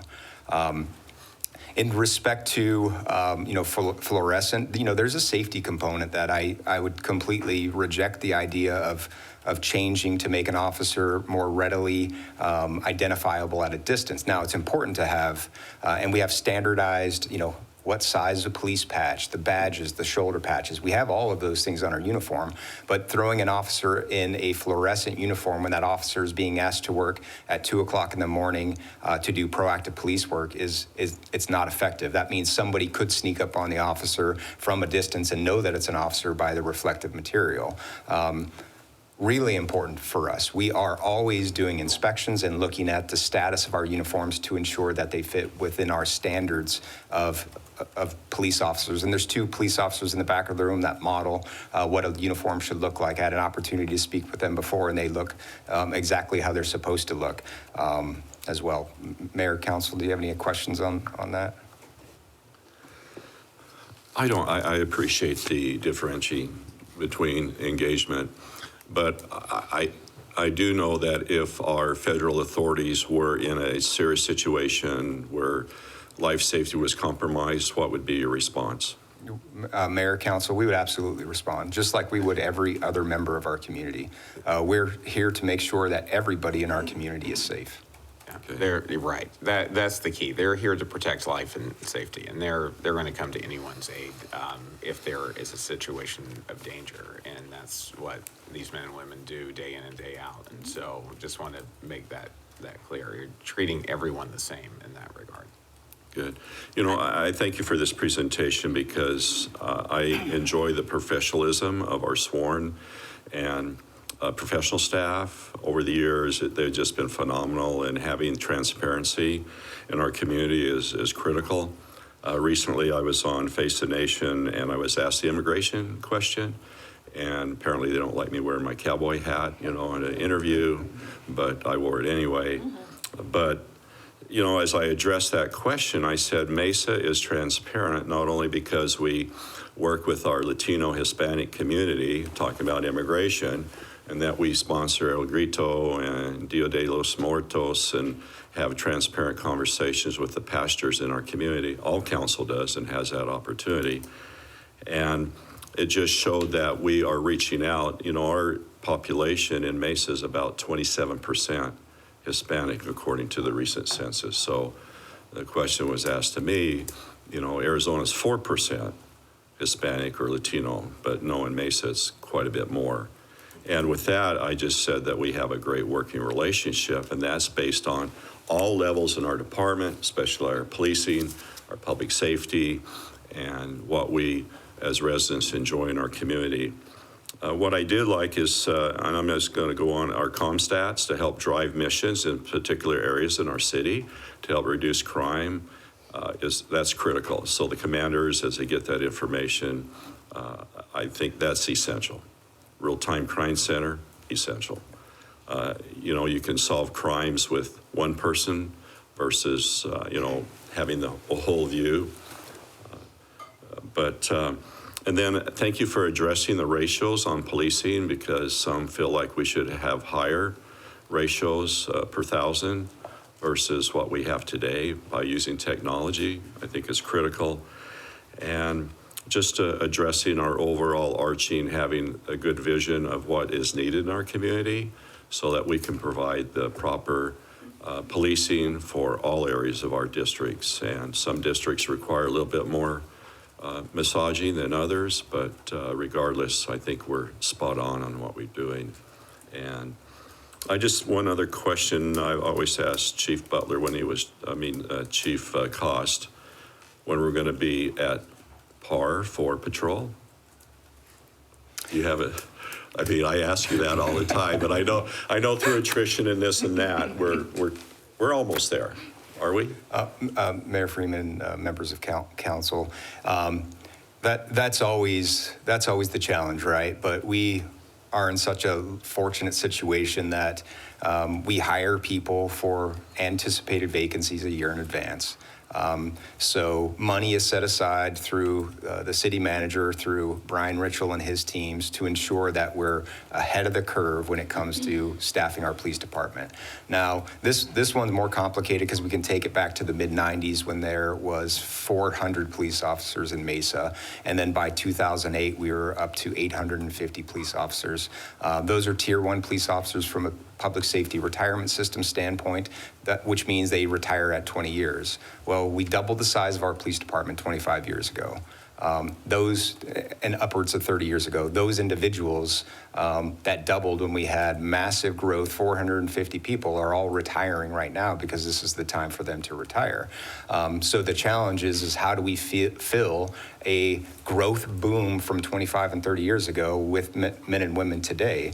And we're doing a nice job. You know, at any given time, there'll be about 30 police officers of the 840 or so police officers that we have that are not working with us. But at a given time, there's 80 people above that number in our hiring pipeline that are just waiting to finish the most comprehensive police academy in the state and waiting to finish the field training program to become, certified Mesa police officers. So we're always in a really, really good position. We do an effective job. I would argue that, would I love to have another 40 or 50 cops on patrol? Sure. If you were going to give me 40 or 50, 40% of them would be professional staff members. Our CISs that go out there and take those calls for service that don't need a gun and a badge. But yeah, I mean, if you find a whole bunch of money in the enterprise fund, send it my way. And Mayor, kudos to the council because you've prioritized this. And as the chief was saying, I mean, we're a big city department with big city challenges. And so the men and women who choose to come and work in this department want to face those challenges. There are some departments where they don't have the complexity that we have here at the Mesa Police Department. And so the fact that you work and empower the team here at the city to give the proper wages, to be competitive with those other departments, to make sure that we're taking care of people from medical situations with retiree health care and the things that we do, that allows us to go out and compete to get the best here at the city. When we talk about our academies and funding our academies, when we talk about our public safety training facilities and the other things that we do, all of this is an ecosystem that relies on all those parts to work. It's not just one of those parts that can work. And so really appreciate everything that you all do to support this department. And then that's reflected in the voters. Our last public safety bond was nearly 75%. I mean, that's unprecedented. Unprecedented if you go around to other communities in this country and see, and that doesn't happen by accident, right? Because it is that trust of the community, it's those relationships, it's the understanding that they use technology and innovation, and they don't just throw an FTE at the problem. They think, how can we do it most cost effective and find ways to do it? And so kudos to all of you for doing that, because if we didn't have your support as that budget comes through every year reflecting that value of the community, we wouldn't be able to fill those positions that the chief was talking about. Well, Vice Mayor, I just wanted to see if you had any comments, and then we'll move on to another council member question. Yeah. Thank you for the presentation, Chief Butler. I'm looking at the comparison now across cities. I definitely like to see Mesa on the low end of that. But it does raise a question I've heard throughout the conversation is things like that Mesa is a big city. We have a great deal of complexity within our city and our police department, and that there are social economic variables that tie into crime rates here. So we hear every once in a while a comparison to other cities. How important are those social economic variables? And if we take those into account, apples to apples, where are we in level of safety, both on this graph and in communities around us? Mayor, Vice Mayor, I think It's a math problem. it is. So this is a complex question because there are a lot of variables that go into it. Certainly like median income of a community, there is pretty decent evidence that shows the higher the median income of a community is, the lower the crime rates are. For whatever reason, right? We could all have our own theories. You can read differing opinions on research. It is tough. So one of the things that, and maybe I could use this as an example. So a number of years ago, I was the second in command of our superstition station. And at the time, we are what we always are, and that's analytical. And we would do comparisons to other districts. Superstition would be compared to the West Side, like a central station when it comes to crime, and they're different. They're different communities, and so and what I've said to our East Side commanders, Commander Rash and Commander Williams, is, you cannot police the Northeast Station, the Superstition Station, the way that you police a West Side station. The communities are comprehensively different. Populations, demographics, median income, everything is different, and so what I would say is our East Side stations are more comparable to other smaller communities like Gilbert. So like Superstition, when I was out there in second in command, we had the exact same population as Gilbert, and this has been a number of years. So we would do a comparison in response times across the board to Gilbert. They were kind of a comparable for us. Well, now Gilbert has grown, so it's a little bit larger than just the Superstition Station as it sits now, or even the Superstition Station prior to the opening of the Northeast Station. But if you compare the Northeast Station boundaries and the Superstition Station boundaries, then you get some actual comparables. And those comparables are in population. While Gilbert has a little bit larger population than those two stations within the whole of our community, the crime outcomes are nearly identical. I mean, they're within 10. I mean, we're talking about 500 crimes when it talks to violent crime for Gilbert, and that in those two stations, it's about 500 crimes as well. Now, there are things that they do better, like our assaults as comparables. Gilbert and Mesa. In Mesa, with those two complete comprehensive police stations and the entire town of Gilbert, we have more assaults, but then they have more rapes as well. So the numbers are up and down, but from a comparison standpoint and how we do to other communities that are smaller than us, that are in proximity, you really have to look at an area of the city, try to make it as even as possible, and it's never going to be perfect. The numbers, the statistics, median income, demographics, they're all going to be variable, and just get your very best. So Vice Mayor, I hope I answer your question. If you were trying to compare us to a Gilbert, if you took those two stations, you'd have a pretty decent comparison. Response times, crime rates, crime outcomes, all of that would be about the same. And that's just two of our police stations out of 5. I mean, we still have 3 other police stations. Yeah, I appreciate that. I think it speaks to how you empower your commanders in our various patrol divisions to tackle the problems that are specific to a large, complex city. And that is very much why you've been so successful in keeping this a safe community. I also appreciate, I think Tucson probably comes the closest in that social economic demographic on a 30,000-foot citywide scale to measure success. And so once again, thank you for that. And also the new patrol station up in the Northeast looks fantastic. But in closing this out, I want to thank you for the work you've done. The physical work in the Superstition Patrol Division station, that is an older station that wasn't meeting the needs of the officers doing the work.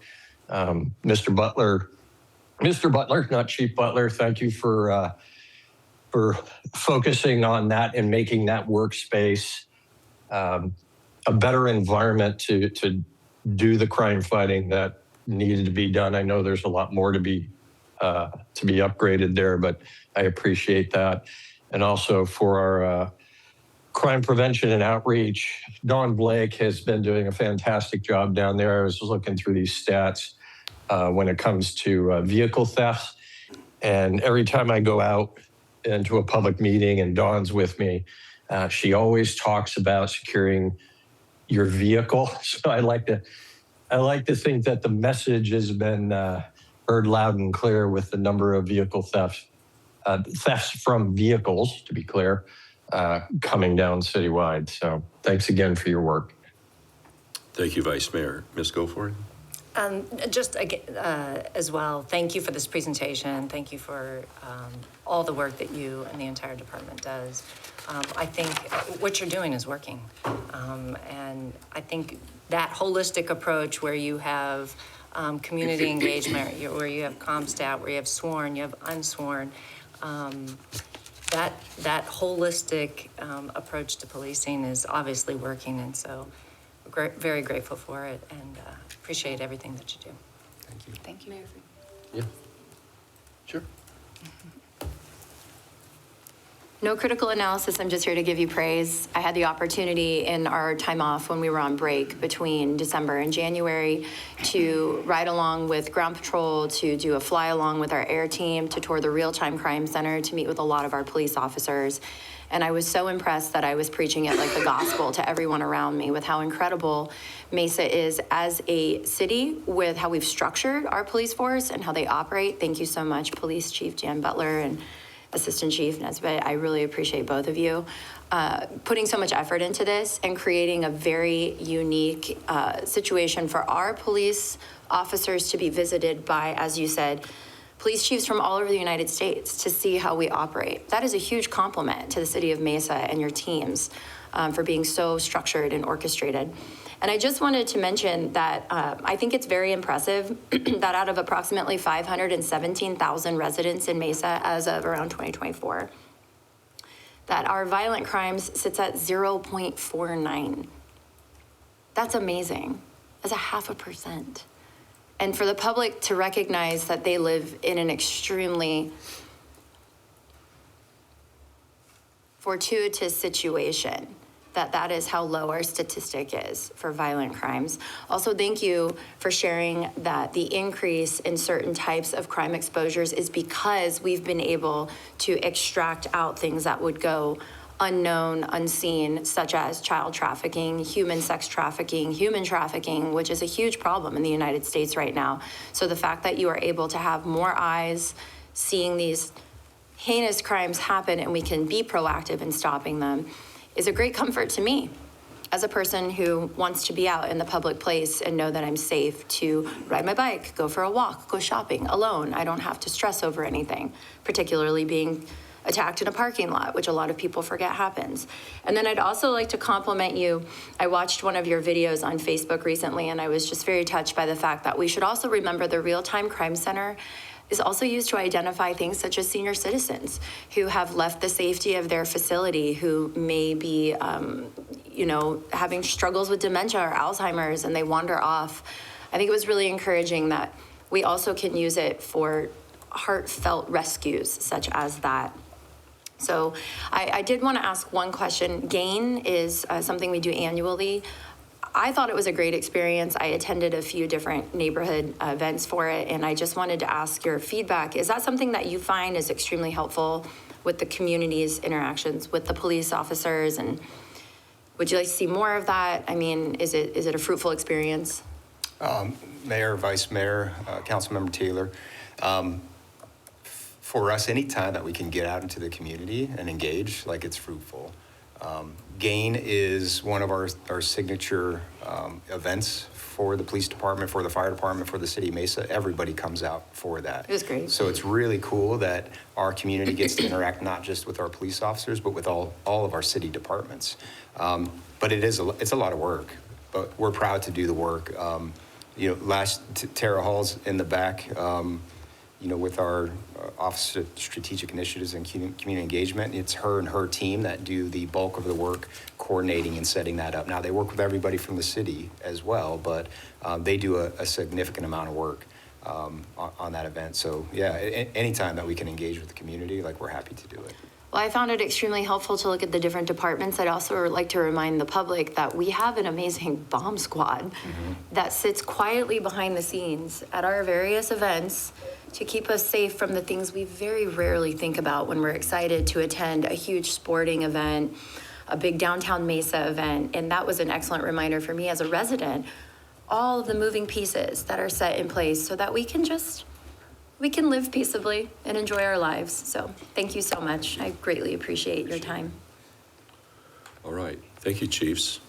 I just want to take one thing, and I know I'm going to upset everybody, but I just want to clear up a statement that was made that our jail enforcement model, and we're talking about immigration, is related to civil offenses, and that is absolutely does not happen. A civil offense is, no one is arrested for a civil offense.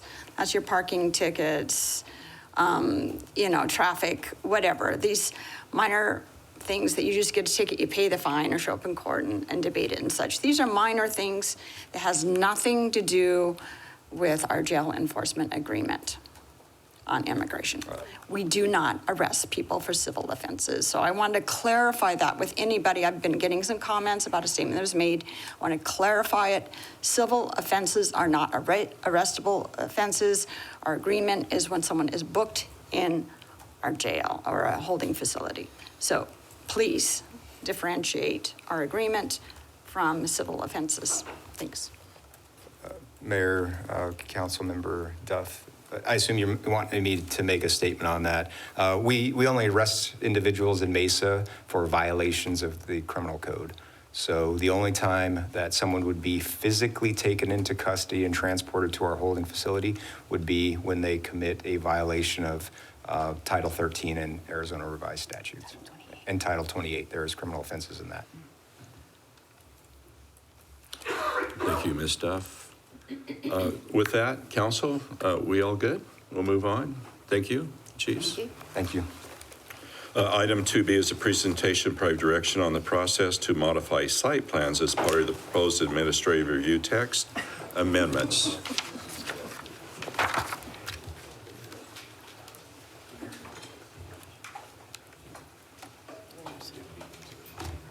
I know I don't usually say. Do we need a break?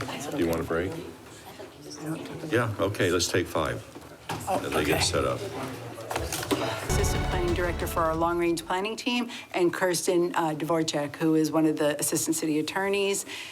As you'll remember, back in early January, we came in with a proposed text amendment related to HB 2447, which is one of the pieces of legislation that was signed that is requiring cities to look at creating objective standards as it relates to design, administrative site plan approvals, and administrative subdivision and plat approvals. You'll remember back in July, we came in with those amendments to the subdivision. So the plats now, preliminary plats and final plats, that's all done administratively now. That's not coming to council or to the P&Z anymore. So what we're dealing with now in this administrative text amendment relates to objective design standards, which we're going to put aside today because that's something that we're working with our development community on, and then the administrative approvals of site plans. What we're looking to do is to really start to streamline processes. And when we look at those site plans, really what we're looking at is where the building's located, what kind of parking is on site, how is trash being addressed, are we sure that we have enough access for fire vehicles, all of those things that we look at for site plans. And what we want to do is establish a predictable process. So we're looking at really creating an objective process moving forward. With this amendment, we'll be modifying the Mesa zoning ordinance as it relates to the design review and the site plan process so that we can meet those requirements of the state. We wanted to start by talking a little bit about what our current process is. So in the zoning code today, council will have to approve any rezoning as it relates to a planned area development, the business incentive zone, any kind of an overlay. That's a legislative action that council approves. That requires an ordinance, and typically, but not always, there's a site plan associated with that request to council. Those site plans then there's typically in that ordinance, there is a condition of approval that says with this rezoning that council is approving legislatively, you have to comply with the final site plan as submitted. And that's a very standard comment, and it's been a policy and a practice in the city for many, many years. So this is how the ordinance and the site plan are tied together in that stipulation in that ordinance. Once that initial site plan is approved through that ordinance, there is a way to modify that site plan. And so if the site plan modification meets what is today defined as a minor site plan amendment criteria, it's approved administratively. So for example, in the minor site plan amendment criteria today, if you change the cumulative square footage of a site by 10% or 5,000 square feet, whichever is less, it would be a minor site plan. Once you exceed that 10% or that 5,000 square feet, it would kick you into that major site plan modification. So there's a series of criteria. It looks at circulation. It looks at the square footage of buildings. It looks at all of those kind of aspects of, are we creating a major change to our site plans as we're modifying this, as the applicants are looking to modify their site plans? If it is a major site plan modification because it does not meet those thresholds that are identified as the minor site plan, council approval is needed, again, because that stipulation in the ordinance says you have to adhere to the final site plan as approved. When a site plan modification comes in, typically they're not looking to change the zoning. They're only looking to really change the site plan. Sometimes, yes, they will be changing the zoning, but typically, if we're looking at a site plan modification, they're just looking to modify that site plan. And the way that the Mesa zoning ordinance is written today, that is classified as a rezoning, which is a legislative action, which is why you'll know as council, you often see site plan amendments, which are categorized as a modification to a condition as approved. So council is seeing those today, and that's how we work with the process today. As part of this process for the administrative review text amendments, in listening to council and the need to streamline processes, in listening to the development community about how, sometimes it's challenging to develop in Mesa, in adhering to what the state is requiring under HB 2447, as part of that larger package of text amendments, one of the things we're looking at is separating out legislative development plan modifications or site plan modifications from those administrative development plan or site plan modifications.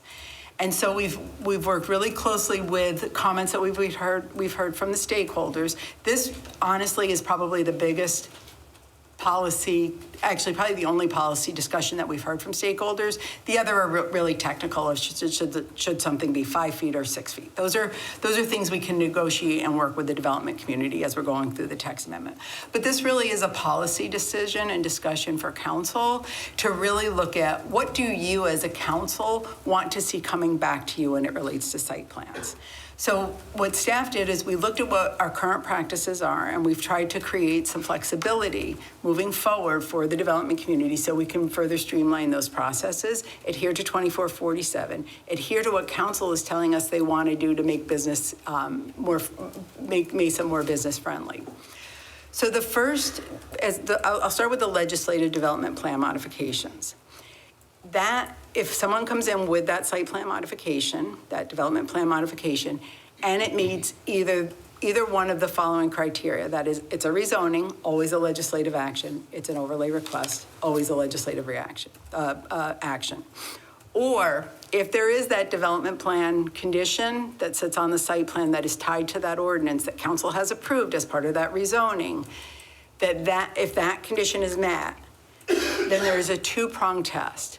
And the first relates to the site plan, and this is the key one, because as you're changing that site plan, that's the condition that you're changing in the zoning ordinance, is that condition to comply with that site plan that's been approved.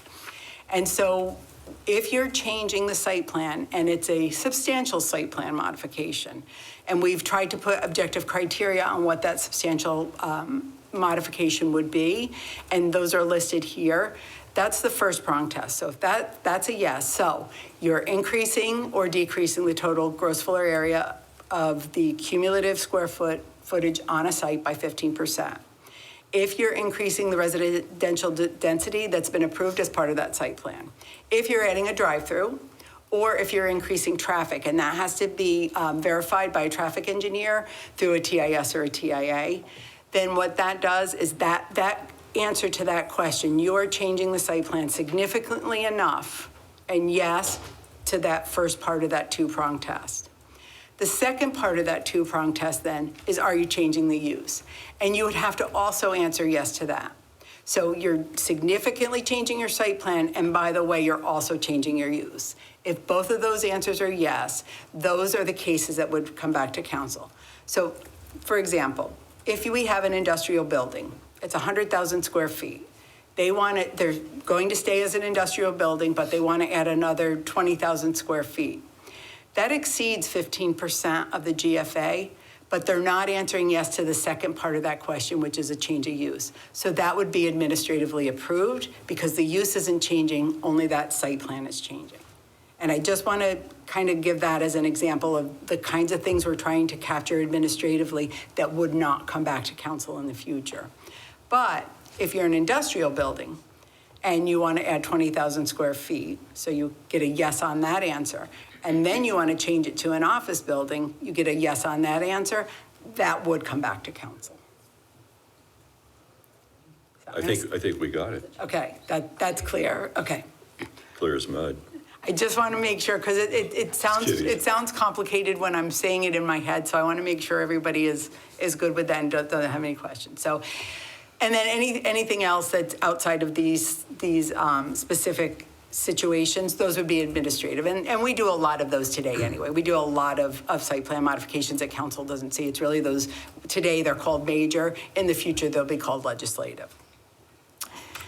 And so, Do you want to finish your last slide? Why don't you finish and then So the we'll- last slide is, we wanted to come to council with some options on how they could move forward with these. The first is, we could maintain this existing process today. So if there's that ordinance, there's stipulation to the site plan, those would continue to come back to council. The second option is what staff is recommending, which is that two-prong test.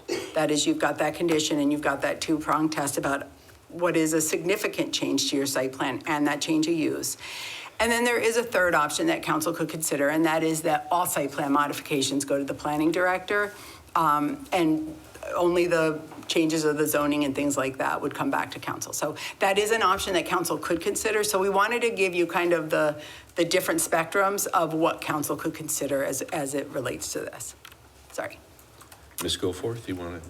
Sure. Well, let me just start off by saying, we talk a lot in the city of Mesa about efficiency and being flexible and streamlining. Just for the people out there, we on the council talk about it.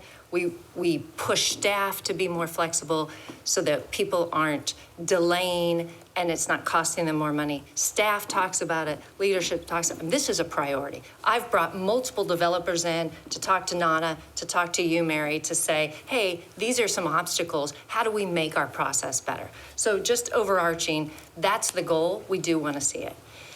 But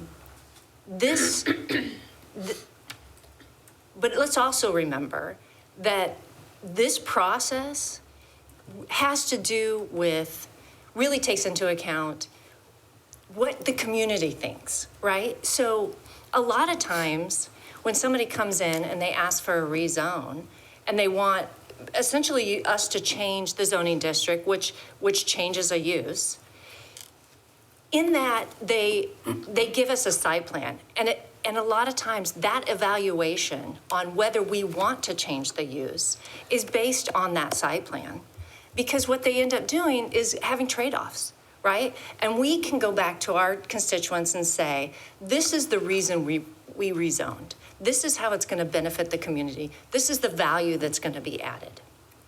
So if they are allowed to then come back, right, and perhaps and significantly change that site plan, the reasons that we even changed that use in the first place may go away. And now I can't say to my constituents, this is the trade-off and this is the benefit you're getting. So that's a big deal. That site plan, not every time, but a lot of times, is the reason that we allow the rezone and the change of use, which may be significant. We might be talking from employment or commercial to residential, and that we allow that. So my suggestion, I understand trying to make it objective, but in knowing that a significant change on the site plan may have affected our initial decision, I would suggest we make that GFA 10% and not 15%. Because I have cases where it's a significant change, but that it won't reach that threshold. But it certainly would have changed the evaluation of the council at the time had the new site plan been submitted at that time for the rezone. So that's and I think it's because, and I'd like you to comment on this, we get a lot of the recurring to council administrative issues because of that 5,000 cap, not the 10%. Is that correct? Mayor, Councilmember Goforth, that's a great point. And so today it is that 10% or that 5,000 square feet. And I don't have the specific number, but I would say the majority of what is coming back to council is being captured because of the 5,000 square feet, not because of the 10%. And so what staff was doing with the 15% was trying to build in more flexibility. But there is that option to kind of stay at the 10% where we are today and look at it at some kind of a future evaluation. And that's something we can do, but it is that 5,000 that is really capturing a lot of those cases that are coming back to council. The other thing I'd like to say is, just for the development community, you know, if we go to a purely technical process, right, again, where they come in for a rezone, and which might result in a different use, and we don't want, there's no, trade-offs. There's no, here's the benefit to your community. Here's the value that's being added by changing the zone. If we don't do that, it's purely a technical. My guess, there'll be a lot of reductions in rezones. Because if you can't show me so that I can show my constituents why this is a benefit to them, my answer is going to be no. Not going to rezone. So that's my prediction. If you want it super streamlined and technical only, you're going to see less rezones approved. And by the way, I understand this is legislature, but for some reason they see us, the city, as this entity that wants to grab power. We represent the people. What the people are asking us to do, that's what we are closer to them than the state legislature, by the way. So by taking away a little bit of our voice, takes away our constituents' voice. And at some point, our constituents are gonna have enough of it. Just throwing that out there. That's what's happening. You are taking away our constituent voice by taking our representation away. So those are my comments on that. I would suggest 10%. I don't know if anybody else has comments, but it's extremely important. Not in every case. As I started out, I cannot emphasize enough how the city of Mesa works on our efficiency. I cannot emphasize it enough. We talk about it all the time, but this is important. When you ask us to change a zone and to change a use, the site plan goes into it. We are shown this beautiful thing, and there are reasons that go into the evaluation onto why we're going to do that. Most of which, as I said, I'm repeating myself, add value to our community. If those go away, and again, this is what Councilmember Summers has talked about it numerous times, the bait and switch. Here's this beautiful thing, and 2 years down the road, or 20, we're going to just throw it away. The council wouldn't have voted for that in the first place, so. This roll over to Mr. Butler. Did you want to? Yeah, Mayor, staff definitely, I appreciate what Councilmember Goforth is saying about the 10%. And I think maintaining at 10% and removing the 5,000 GFA would be a great place to start. We can always, we could start there, and we can evaluate this. All of this is something that we can see a year down the road, 2 years down the road. How's that been working out? Has it had the impact that it has? Because the 5,000 was really the arbitrary part of that, because if you had a large warehouse and you were making some changes, adding some offices or something, you may trigger that, even though that's just a small portion of what the overall use on that site was, for example. So I think the 10% criteria is something that staff could definitely see as a positive, and it is giving more flexibility that exists today by removing the 5,000 square foot or 5,000 GFA. But I'll add, because I like want to say amen to everything Councilmember Goforth was saying all my years at the legislature, PTSD on some of this, is that it's always those unintended consequences. We talk about that. The power to rezone is one of the most important and powerful legislative acts that this body has. And when you restrict that, you are restricting that flexibility and the voice that comes along. And each of you bring that unique perspective to your districts that you think about as you look at site plans and what a rezoning means. And so I definitely caution that when there's too much preemption at the local level on this, it will backfire and it will have those unintended consequences to the development community that, they may regret that there's not the flexibility that this body has, because we've shown how to be very reasonable as a legislative body in making those decisions. Well, I'll add to that, but that'll be a later comment. Council member? Yes, and there's a couple of terms that are being floating around that I just want to differentiate between a rezone and change of use. So you can be within the same zoning district and have a change of use. There's a number of uses within the district, especially when it comes to commercial, right? So when we talk about rezone and change of use, it's kind of a separate issue on that. I was referring to the original rezone with the original stipulation that a final site plan is. If it's like LC, it stays LC, but it's changing the use of that property, so it's not a rezone. No, I'm talking about if you go from, commercial to residential. Well, And you have that's a site rezone. plan stipulated to that rezone.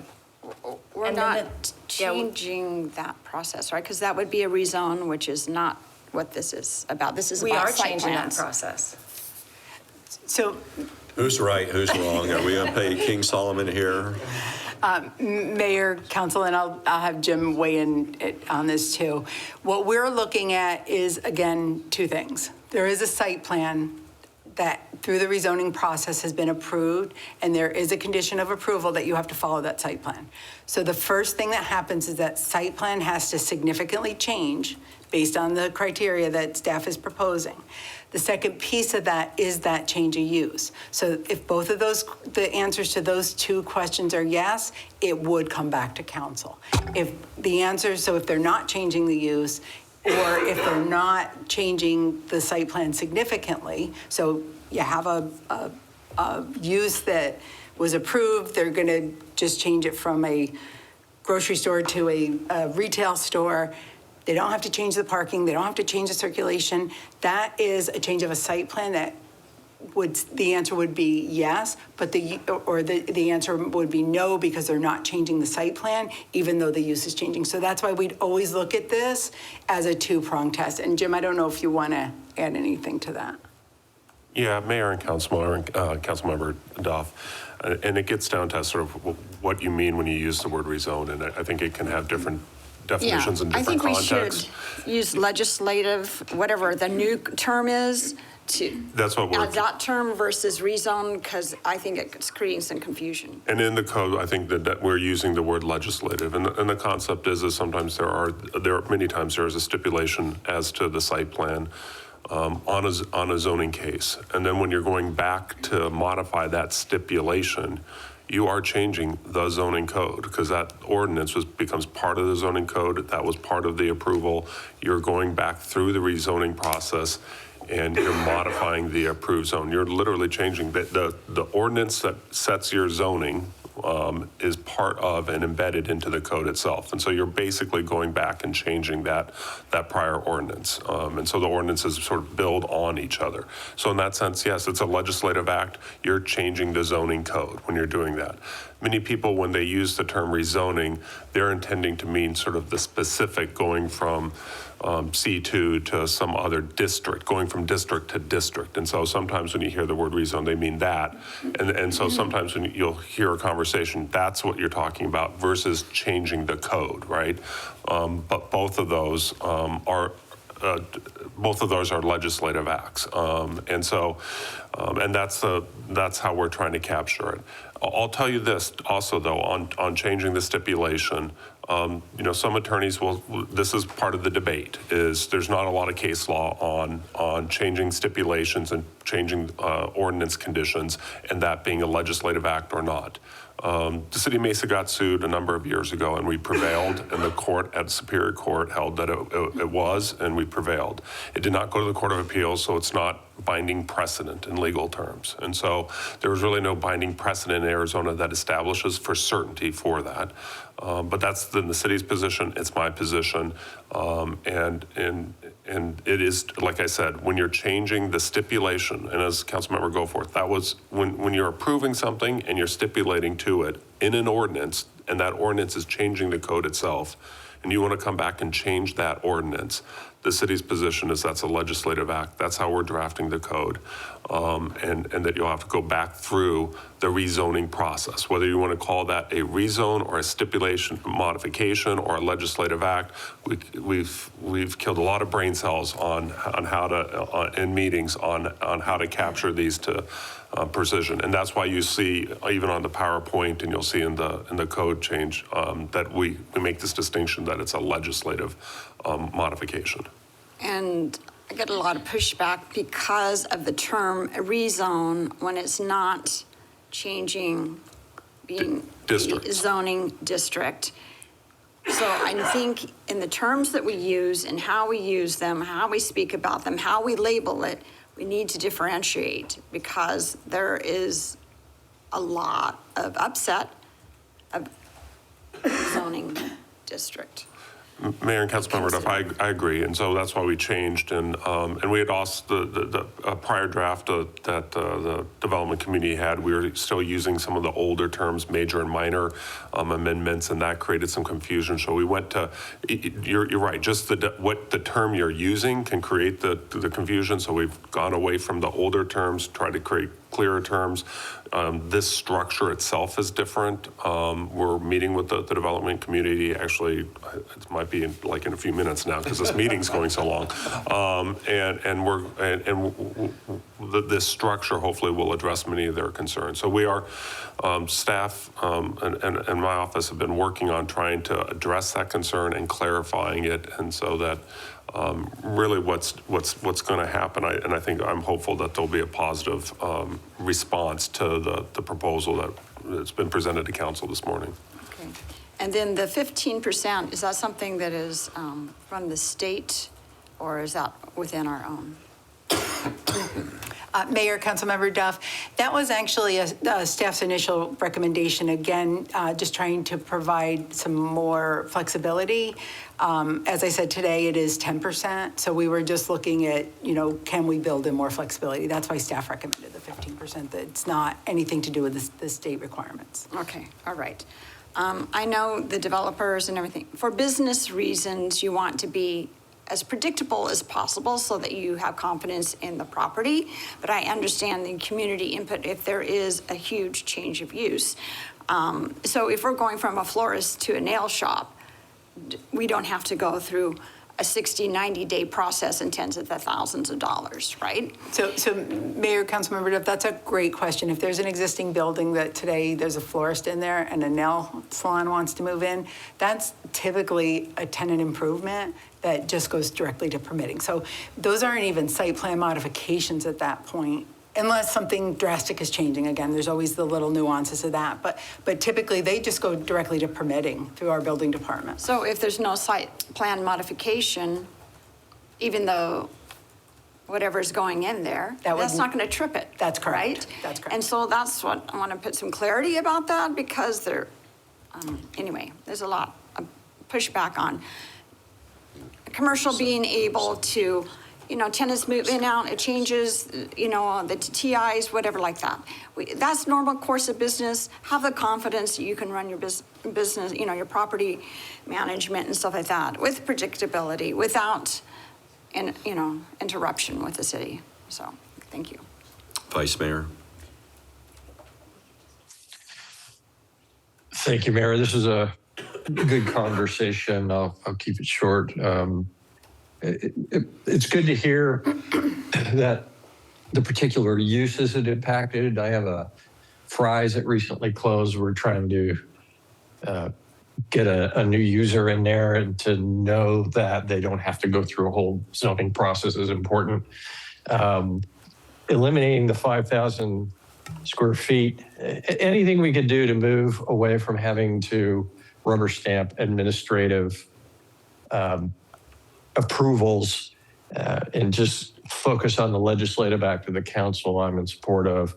I also agree with the iterative process. I think 10% works for now. We could always increase that if we find that it would benefit us. But the only other correction I would have is for Mr. Butler, is we're not looking at warehouses, we're looking at advanced manufacturing facilities.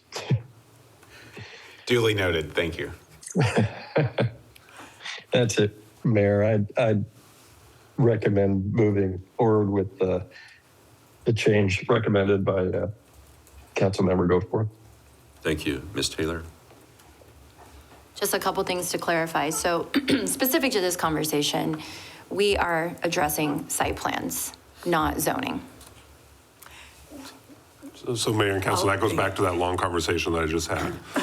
So no, it is zoning. In fact, it'll be a zoning case. Are you talking about necessarily changing districts? No, but are you changing a prior stipulation on a zoning ordinance and thereby in another ordinance changing that stipulation? Yes. Okay. Because I thought there was a difference between the two. I thought in a zoning district, you could have multiple types of site plans that are approved. No. Am I wrong on that? I'm not aware of that. Okay. Rachel's gonna, I know we met yesterday and I was mulling over this all more than you could ever imagine. Mayor, Councilmember Taylor, we talked about yesterday kind of distinguishment that that's really one site plan, but you'll have an initial one where you kind of have your virgin ground, nothing has ever been proposed. That's your initial one. But what if someone wants to modify that site plan that gets approved? And so the trigger that we're kind of discussing today is that site plan modification. But I think I'm with Jen on this. What does that have to do with, when you modify a site plan, do you modify the zoning too? Is that what is that what you were saying? That was the conversation that I just had. Well, it went by real quick. So by way of example, so when you, in fact, this one also to Councilmember Goforth, by way of example, when you adopt a zoning case, many times it's stipped to a specific site plan. The basis for many times why you're willing to approve the rezoning from a district to another district is because of that site plan. And if that site plan had been significantly different, it would have affected the outcome and also probably affected the citizens' response and the need for citizens to be involved. And so the question then is, okay, so now they come back after getting that approval, and are they ever going to come back before council, or can you wipe out that site plan, put a shack on the property, and do that administratively with no public input? And this is the frustration Councilmember Goforth said, is that's where the state legislature seems to be pushing cities to. And we're saying, no, we're gonna still have a process where before you wipe out that site plan and make some very significant change, you're gonna go through a public process, and that public process is a legislative one. I articulated all that aspect of that, and the fact that, that I know is still potentially in dispute, but we prevailed in one case a number of years ago on that, and then that is changing the prior ordinance. So they're connected. That's all I need. They're locked, lock and key. Well, think about it, Council. I mean, and it's probably because I haven't had a lot of development Well, in District 2. This is a little new to me. on any of the gender, do you go in and look at the site plan when there's a rezone? Have you so far? I've Of course looked, you do. I have looked at, because Yeah. I was looking at the Lincoln property. That's exactly right. Well, if that can just be, I mean, that goes into your So evaluation. we approved that, right? So, well, we haven't yet. But let's say we But did. that's an example of one. I mean, that they made some significant changes to that site plan that are going to benefit that community. Right. It's going to be a nice addition, a value add to the community. That I can go back and say, we're going to rezone perhaps, and we're going to change this from a commercial employment district to a residential. And here's why, because here's what's benefiting the community. If you wipe that out, the answer is no. We're not going to, if I can't explain why it benefits the community, then I'm probably going to vote no on a rezone from employment to residential, because we had a plan. There was a reason the city said this is a great place for employment and commercial. And I'm not going to be convinced that we should change it. And by the way, the community relies on this. They look at this. I've had many conversations with residents who say, this was what was supposed to be built. Why is it not? So this is, we're striking a balance. And my understanding is, in a way, we are actually courteously making it a little more flexible for the development community compared to what state legislature is proposing, which would remove some of that flexibility if we just kind of ran with what they're saying. So Mayor, Councilmember Taylor, I'd say what we're doing is we're building in more flexibility than how it exists today, while still protecting council's ability to make that legislative decision. Okay. Is how I And we would could say it. wipe out the 5,000. You said that's just kind of an arbitrary number that we get a lot of rubber stamping So I on can't us. say it's arbitrary, because whoever wrote the zoning code and put 5,000 square feet in at that time I'll say probably it's had arbitrary. a reason. Okay. He can say it's arbitrary. So I don't know what the rationale was, but we find that that is what's triggering a lot of these cases coming back to the council. So if we did remove that, that would streamline it quite a bit. It would give that flexibility, and I think it's important to note, and Mary touched on this earlier, House Bill 2447 that's leading to this discussion, you know, this is kind of the sticking point that we're having with some of the stakeholders.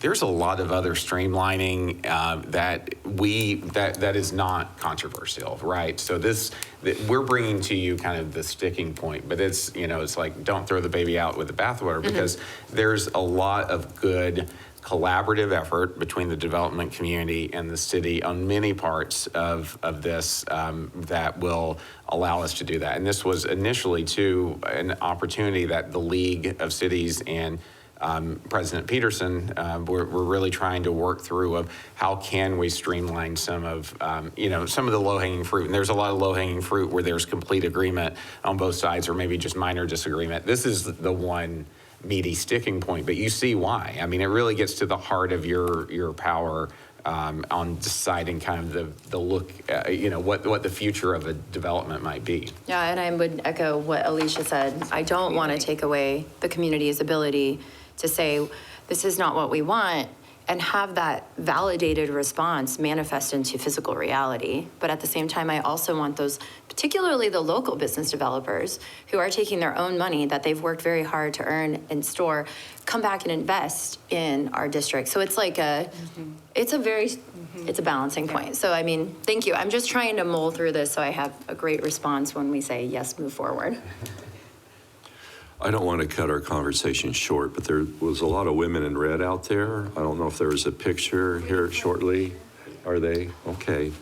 I think you have direction here, right? Are you pretty good with what's been said? So Mayor, what I'm hearing, and just for confirmation, is that basically staff's recommendation with that one change under that first criteria, that there's a cumulative decrease of GFA over 10% rather than 15%. I think that's what I'm hearing from council. I like that idea to start Okay. with. You have direction there with that. Thank you. I'm just going to, I wish our legislature would reach out to local elected officials and get our feedback, and that's not being, I've said that for last year, and it frustrates me. Absolutely. Mayor, I will say this, though, and the number of times in my life I've defended the legislature, you could probably count on one hand, but I think the intent on a lot of this was really on solid footing. I think what's happening, though, and I mean, I'll just speak to some of our friends in the zoning attorney realm. They're getting a little greedy, I think, with the effort here, because they're getting more flexibility. And what we're proposing is more flexibility. But, you know, they're not settling for a single, they're wanting a home run over this because they think then that will make their life a lot easier. And that's not what our job is to make their life easier. You're looking out for your residents. And so we've made a lot of progress, and I think we've met the legislative intent by what council has talked about. It will be easier to do business with the city after this text amendment is put into place. And then we'll evaluate this 10% criteria and the changes that are made. And if we need to make some tweaks or things in the future, that's certainly something that this council could consider. But it will be easier in a collaborative manner with the development community because of the changes that council would ultimately approve under this text amendment. Okay, let us know how your meeting goes and report back. Did you have it? I just wanted to say thank you to Mary, Rachel, Nana, everybody for being so responsive to the development community and trying to work with all the stakeholders as well as with us. But you know, I appreciate that. They should appreciate that. So thank you. As well as your attorney representing you there. absolutely. She's very We quiet. couldn't do anything without Kirsten. Okay, with that, I'm going to move over to item 3 is to acknowledge receipt of board minutes. Is there a motion for that? Sure. Thank you, Ms. Taylor. Thank you, Ms. Duff. All in favor say aye. Aye. Okay. Aye. Thank you. Motion passes unanimously. I'm going to bypass the next on current events just because I think you ladies want to maybe get a picture. Mr. Butler, can you share future meetings? Are there any? Yeah, Mayor, we will look forward to being back here on Monday. We'll start council. We're going to have a presentation from Scott Kahn about AI and some of the things that we're doing in that regard. So we're going to start just a few minutes earlier at 5 o'clock on Monday night. So we'll be back here for study session at 5, followed by the council meeting at 5:45. So thank you. Great. Is there a motion to adjourn? Thank you, Ms. Goforth. Ms. Taylor, all in favor say aye. Aye. Aye. Thank you, Vice Mayor. Stay well. No roller coasters for you. And we're adjourned.